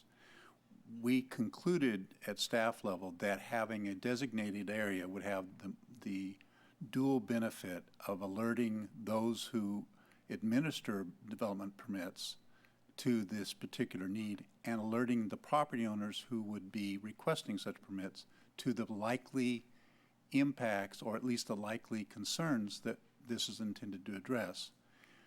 We could very likely, through an administrative process, use the same thing through a normal building permit process. Red flag this for the plan checkers and building inspectors, but that wouldn't serve the purpose of alerting the public as to this prospect. It's not the only way to do it. It's one that's recognized by FEMA as a mechanism to do it, but it's not the only way to do it, and we could explore an alternative. We think that this serves the public notification purpose better than the alternatives would. Right. Mr. Ledesma, sorry for tacking onto your question. No, that's fine. I'm fine for now. So can I ask about essentially the double jeopardy question that was asked in the hearing around, okay, if as a result of, just as an example, because this could be, since we're rebuilding the entire levee system for the whole city over, assuming we can achieve the resources from our partners to do it, that if you relocate, if you do a relocation or a replacement as a result of one of those projects, and then the zone moves with you, that you can't accomplish that. Could you address that topic and the proposal from Ms. Diepenbrock around the supplemental language around that issue? No, I understand Ms. Diepenbrock's concerns. There is nothing here that would prevent a house being relocated. What we would be doing is reviewing the proposal to relocate the house, checking with the various standards, Title 23 of the California Code of Regulations, FEMA's regulations, checking with Central Valley Flood Protection Board staff to make sure that the proposal is properly integrated with the city's flood protection system. In other words, it didn't weaken the nearby levee or nearby relief well or nearby any structure that provides flood protection to the city. If it could be appropriately integrated, which I can't say for sure because I don't have a proposal in front of me, but it certainly seems very reasonable, then I don't see any way this ordinance or staff would be getting in the way of that house relocation. The concern I would have just looking at this cold is that it looks as though the intent is to say, if I'm moving my house because of a new flood structure, then the floodplain ordinance doesn't apply to me. And that isn't going to work for the reasons that John has stated. It would mean, to use your swimming pool example, I could then put my swimming pool in the new location, regardless of whether the swimming pool compromised the new levee. And that can't work.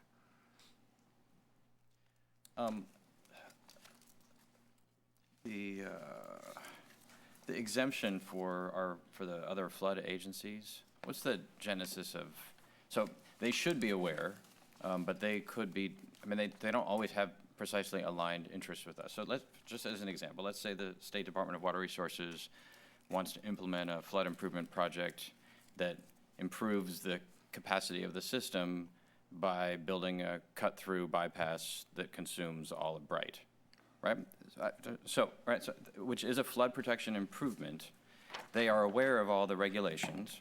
They would not require they would not require this level of review, right? We're just assuming that any project that they do is fully consistent with our interests in terms of flood protection? No, sir.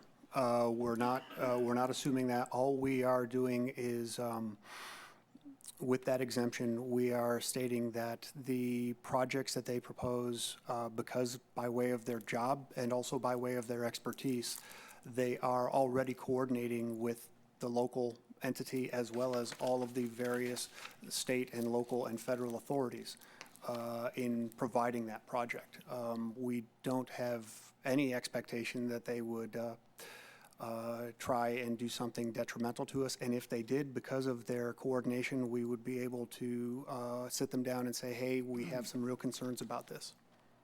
All right, well, this is one area I'm planting a flag on because I'm not sure I would vote for an ordinance that had this provision. I mean, I understand and support the basic idea of the ordinance and what you're all trying to accomplish here. I think it's tuned up to a number 12 on a dial that only has 10 on it. It's too much in several places, and it's so flood uber alles as opposed to taking into account other issues, and that's one of them actually, is that the flood agencies are not all angelic and everybody else is not, and I'm not saying every project they do should be subject to the ordinance, but they shouldn't have a free pass when everyone else in the world, including our residents and our businesses and the port and other agencies, are going to have to comply with it. So that's one. The more fundamental one for me is a process one, which is it's very strong, right? So it's no department shall issue a permit or recommend approval of anything unless flood protection staff, which is undefined, say it's okay. That's a gigantic grant of authority. So that if it's the right policy for fire protection or for community development, they are not allowed to even recommend to us that we should proceed. That is not your right to do, right? I mean, we need to be able to see the information and say the flood protection, the flood staff, the floodplain manager is saying this is a bad idea, it's inconsistent with your flood ordinance, and you should reject it for this reason. The fire department is saying it's essential to protect against, fires or hazardous waste, and we're recommending approval. It is our job to determine what is the compelling, the balance of interest. It is not we should not be creating silos in City Hall that give one department the ability to trump all others, because there are many potential threats to public safety. They are not all flood. And so that, to me, that's a very problematic set of language in this regard. It should be part of the process, but ultimately, the balance of those interests has to be weighed here. I wouldn't be comfortable giving that grant of authority to the fire department either, right? I mean, if there's a hazardous material site, no department is allowed to recommend that anything happen around it unless the hazmat engineer has said okay. No, that's not the job of staff in a democracy. We need to be able to make that call ultimately. And then I referenced this whole floodplain staff issue. I don't know what that is, but we are not the Corps of Engineers. There's no such thing as the floodplain staff, you and Mr. Bissett and others who sit separately away from Mr. Panos, who would potentially be designated as a floodplain administrator. The idea, it's a total fiction that there's this staff, and then if you don't like what staff's doing, then you appeal to their boss who sits right next to them. That's a fake appeal process. And so to design a process and a set of hearings and reviews and fees charged to appeal to the guy's boss who sits with that same staff every day and says, is hearing everything that's going on is not real. And so we shouldn't be mimicking these larger bureaucracies and creating that kind of a process that shouldn't exist. I've never seen anything like this in our municipal code where we designate to staff as opposed to a person to whom we can demand accountability. That person is usually the city manager or the city manager's individual designee, but just the term floodplain staff, I don't know who that is. And no one else will either. And if something goes wrong or the wrong choices get made, I don't know who we hold accountable. So to me, the structure of this ordinance gives unnamed floodplain staff a huge amount of authority, which I think is overdone, and that needs to be the floodplain administrator. The floodplain administrator is the person who is directly responsible either to the council or to the council through the city manager, and there should be the only person that is in the ordinance. And then appeals should come. I agree with your assessment that the planning commission may not be the appropriate. I'm open if there's disagreement by the former planning commissioners that sit on the council. It may not be the optimal one, but the appeal should be real. Because, and not just a fiction that we've created that will extend the time and the cost of doing projects or improvements or pools that are desirable, and so I think that to me that process question is a critical one, and so the ordinance needs to be more efficient and provide for clear lines of accountability. Other comments, Mayor Pro Tem Villegas? Thank you, Mr. Mayor. So I just want to go back to some of the recommendations that we've been provided in terms of the alternate language. So, and maybe it's one for the city attorney. Jeff, so is it possible to craft language that would meet the intent? I mean, our intent under the first recommendation that the language, any relocation of an existing structure to accommodate a flood protection structure. And I think somewhere between what is recommended here and what I think our intent is, which is to facilitate that, if possible, and obviously we would never want to do that if it compromises the integrity of the levee, otherwise you're kind of working backwards. But I think if in an instance where that actually would work and make sense for both parties, wouldn't there, I guess it's just a basic, is it possible to craft language that would accommodate that? I mean, it seems like I'm sure it is. Reasonable minds could come together to figure out some way to put that in there if that gives comfort to both parties to say, yeah, if it makes sense and it doesn't compromise the intent of what we're trying to accomplish. Yeah, I think we've obviously got a number of things to look at and work on. But I just want to make sure I'm not missing something that doesn't. No.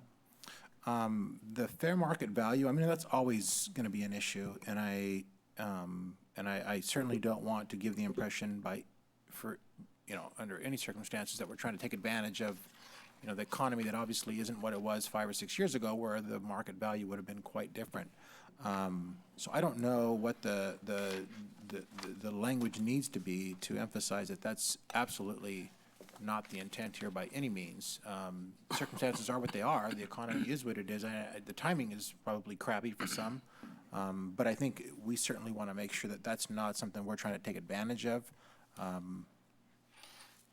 That we're being honest and transparent about our intent with that.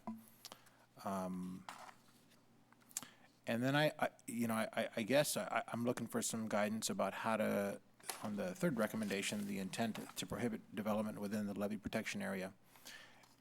I do think it needs clarification. I think the staff item that came before us earlier this evening puzzled me a little bit when staff said, well, one of the biggest hurdles for the park development over the regional sanitation district line is going to be one of the barriers that we're facing here to develop the park. I guarantee that the conversation years ago when we were negotiating this entire principles of agreement for that transaction with the regional sanitation district, that we repeatedly talked about that, and I have copies of the principles of agreement. I know that those conversations took place, and so I'm concerned, just as was mentioned this evening, that if we don't, to the extent possible, clarify what the intent is, it will get lost in the transition and certainly in the translation over the years. And so I think that we want to make sure that that doesn't happen, because I'm concerned that that's a barrier. I mean, that's a barrier. And I know, I don't know to what extent it's a barrier, but I'm concerned that it is. So I think maybe, when we're talking about people's property, we probably want to make sure that we're as clear as possible with what the intent is on that.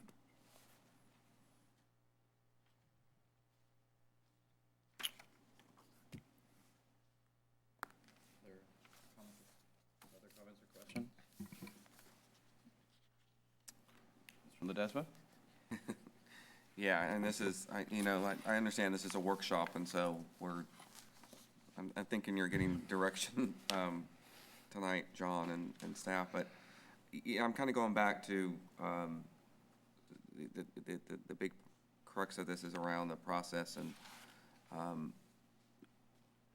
and being in the planning commission for those years, just seeing the process that was gone through for normal construction and development, which was, there was review processes from fire and other services, and I'm just can't get off that fact that we had a process built already to kind of accommodate that, and then it was the commission that sort of reviewed, we did review those. Did it meet those needs? Did it meet the thresholds? That's the principle, and I think what we're intending here, which I don't think anybody here or anybody in our city that has been around long enough to know how important flood protection is would disagree that flood protection has to be a part of that. And so the method here is an ordinance which strengthens existing laws that we have to make it, as the mayor points out, crystal clear about what is not allowed. And I'm in agreement with the mayor on some of those fronts, the strong language being amongst them. As our city manager pointed out, there is a dual purpose with this, and that is providing a method to make aware residents of you're considering building in another, what they may not know. And it's probably the folks that are here. It's the next generation of landowners or somebody who takes, that has a piece of land that we need to worry about, because when they walk into the planning desk 10 years from now or 30 years from now, and understanding what our intent was with this. Well, is there process built in? Do they know there's an easement there? I didn't know there was an easement in my backyard, 5 years ago, and that for the street and lighting district that cuts right through the middle of my yard, and I can't build on it for some of the same reasons you're talking about. So those things are in place. I'm just trying to figure out how we can get to the same place without some of the direction that this is taking. And again, I'm kind of looking to staff and Mr. City Manager, you articulated there's other methods to do that or alternatives. I'm interested to know what those are. And I'm also interested in understanding where other areas have taken this step. And what was, did they take a step as this? I mean, I'm sure some folks have created a special levee protection area, and they have to be, because or are we the only ones? Are we, at this point, sort of? We're the only one of which I'm aware. Okay. So those are my general comments, and I'll leave it at that. Christoph. No, I really, I think you guys, I think that we've really pretty much hammered the points, and so I feel pretty comfortable. I mean, this is a workshop. It will be coming back. I can imagine that this is such a sensitive issue. It'll come back again, and so I think that eventually we'll get it all straightened out and we'll get it right. But no one department should have authorities that are really beyond the council, and so I think that we're going to have to work our way through, especially I mean, you've got your work cut out for you. You've got to rewrite a whole new ordinance, quite frankly. This here's just going to be thrown away, at least most of it. Anyway, but so those are my comments. It is very important, and I know the whole council and the executive team is well aware that we're firmly committed to accomplishing the objectives that you're trying to solve with the ordinance. So everything that has been said, and although the immediate decisions, whether they're being made at West Safeco or here on topics like this, are paramount. I mean, the fundamentals is post-Katrina. We are trying to build a $500 million flood protection improvement project to protect this community and its residents and its kids and its pets and its businesses and everything that we are. There's a TV show that just did a simulation of what would happen in this region if there was a levee failure, and it's not like a little bit of water rising up. I mean it's waves of water cascading across the community. The impacts would be horrible, would be horrifying. Or the regulatory impacts, even if no flood occurs, if FEMA were to take the actions that they are required under federal law to take and to put us into a new map zone. Would be an economic shutdown of the entire city, and a precipitous decline in the value of everyone's home, everyone's business would collapse, right? What we're talking about here is catastrophic on either the flood or the regulatory side, one or the other, or possibly both, if we don't take severe actions across the board. And we're trying to build a $500 million project in a community of 47,000 people that has cobbled together 10 million here, 10 million there. But yes, we only are going to be able to accomplish what we know and what the community said repeatedly is the #1 goal for the city if we do the things that we believe are necessary, and also the things that we know those critical partners, the Corps of Engineers first and foremost, but also DWR and our other partners believe are necessary. We have no entitlement to the money that we need to finish these levee projects. None whatsoever. There's been no appropriation. The money is not sitting in an account. We do not get it automatically. We only get it if by hook or by crook and by persuasion and by being the favorite community of the Army Corps of Engineers and the other partners, do we have any hope of providing the level of protection that this community must have. So I mean, we get it, and I know none of us want our comments on the specifics of the ordinance to undermine that notion that you know, that both on this action and on others, we are committed to getting this done because the ramifications of not doing that are so enormous for every single person in this community. So, are we still going to see this, do you think, on April 4th, Mr. City Manager, or are we on a different time? I think we're going to have to go back and look at it. We're going to try to balance the whole issue of a more transparent appeal process and still preserve the ease of administration that this ordinance provided so that it doesn't delay in any way projects that don't affect the levy. And so being able to craft that, and whether we'll be able to do that in the time frame, we don't know. I think there's likelihood that it might shift back to the 18th rather than the 4th. Okay. Mayor Pro Tem Villegas? But, so in light of what the mayor said, John, I mean, I want to give you huge kudos. I think this is a very, very complicated piece of work. And in light of what he just said, which we've been repeating now for many years, you have to come forward with these kinds of sort of aggressive proposals to get us to where we've been saying we need to be. The checks and balances, though, are when it comes to us to say, does this fully meet the intent, and sort of are these the steps that need to be taken? And you have to do what you're doing. I mean, you're doing exactly what you have to do, but it has to come here for the sort of the conversations in the workshop that we just had this evening to make sure that is that exactly how we're going to get there, or are there some elements that we need to twist, tweak, and bend as we go? But it by no means undermines the work that you've been doing. I know this is great work. It's tremendously difficult. It's very complicated, and you're doing good stuff. So thank you for the work. All right. Okay, and that concludes our consideration of item 10. If Mr. Johannesson, you are within the sound of my voice, Listen. or if you're still in the building, then we're going to proceed to the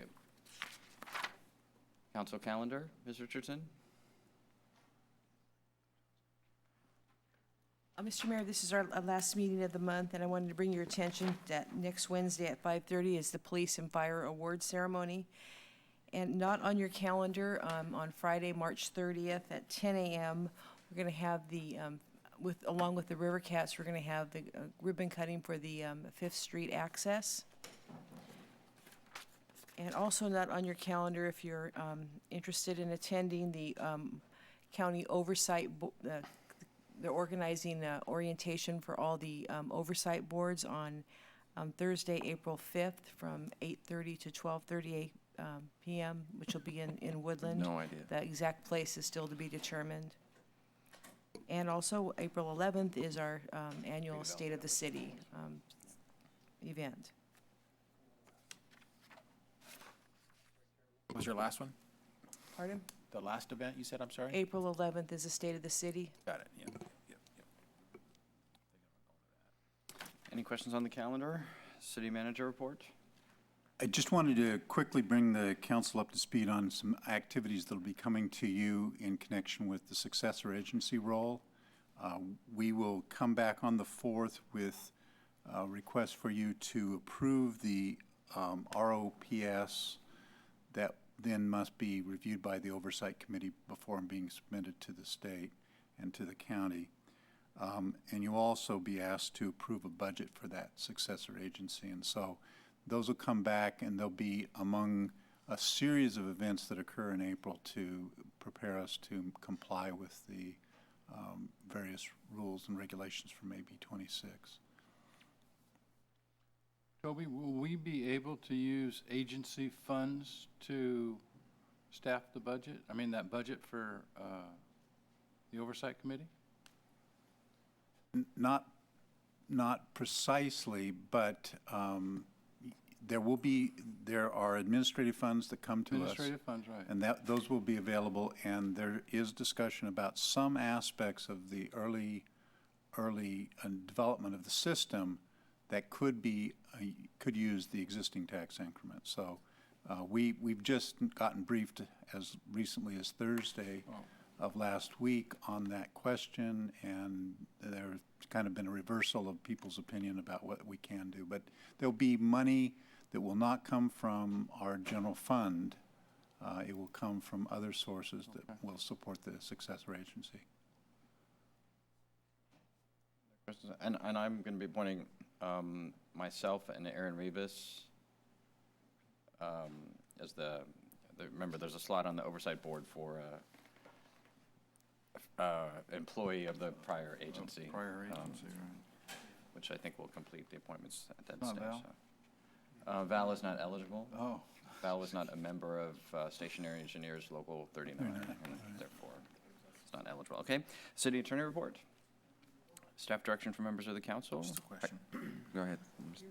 Mayor Pro Tem Villegas? Yeah, Mr. City Manager, is there any location or any place where folks can go to see what the city truck route is? I've gotten received some concerns about businesses that have the larger trucks that are trying to find their way through town and they're not. There's a map of the truck route, yes. So is that accessible on the internet, or where can folks find that? I think it is on the website, but if they were to call the engineering department, public works department. Should be on we the could website. provide I that. remember we talked about that one. No, I know, we've had the conversation here, but I didn't look. I just wanted to just find out to be able to direct. I believe it is on the website, but also a call to the public works department. Should have known, all right. I'm only laughing because Bill Christoph is telling you it's on the web, and he's probably going to check his iPad right now. He doesn't know how to check email. What's he doing? I remember when we talked about it when we did Harbor Boulevard and some of the other stuff. I think it's in the GIS section on the website, actually. So, Just a Mr. Ledesma? quick, thank you. Just a quick note that I will be missing the April 18th meeting as a heads up. Okay. All right, and we have no future, Mr. Mayor Pro Tem Villegas? Somewhat of a future agenda item, sorry, Mr. Mayor. Toby, could you give me a sense of when we can expect an update from the police department relative to the realignment work that's been happening? I know the chief's been working diligently to try to manage what's coming and what's going, and I don't want to lose sight of sort of those periodic updates. We discussed that today and determined that the 18th would be when we would come back and report. The 4th happens to be a pretty full agenda, so we looked at the 18th. All right, great, thank you. All right, we have no future agenda item requests. Is there a motion to adjourn? So moved. Second. Moved by Mr. Ledesma and seconded by Mr. Christoph. All those in favor, please say aye. Aye. Any opposed? Hearing none, motion carries. Meeting is adjourned.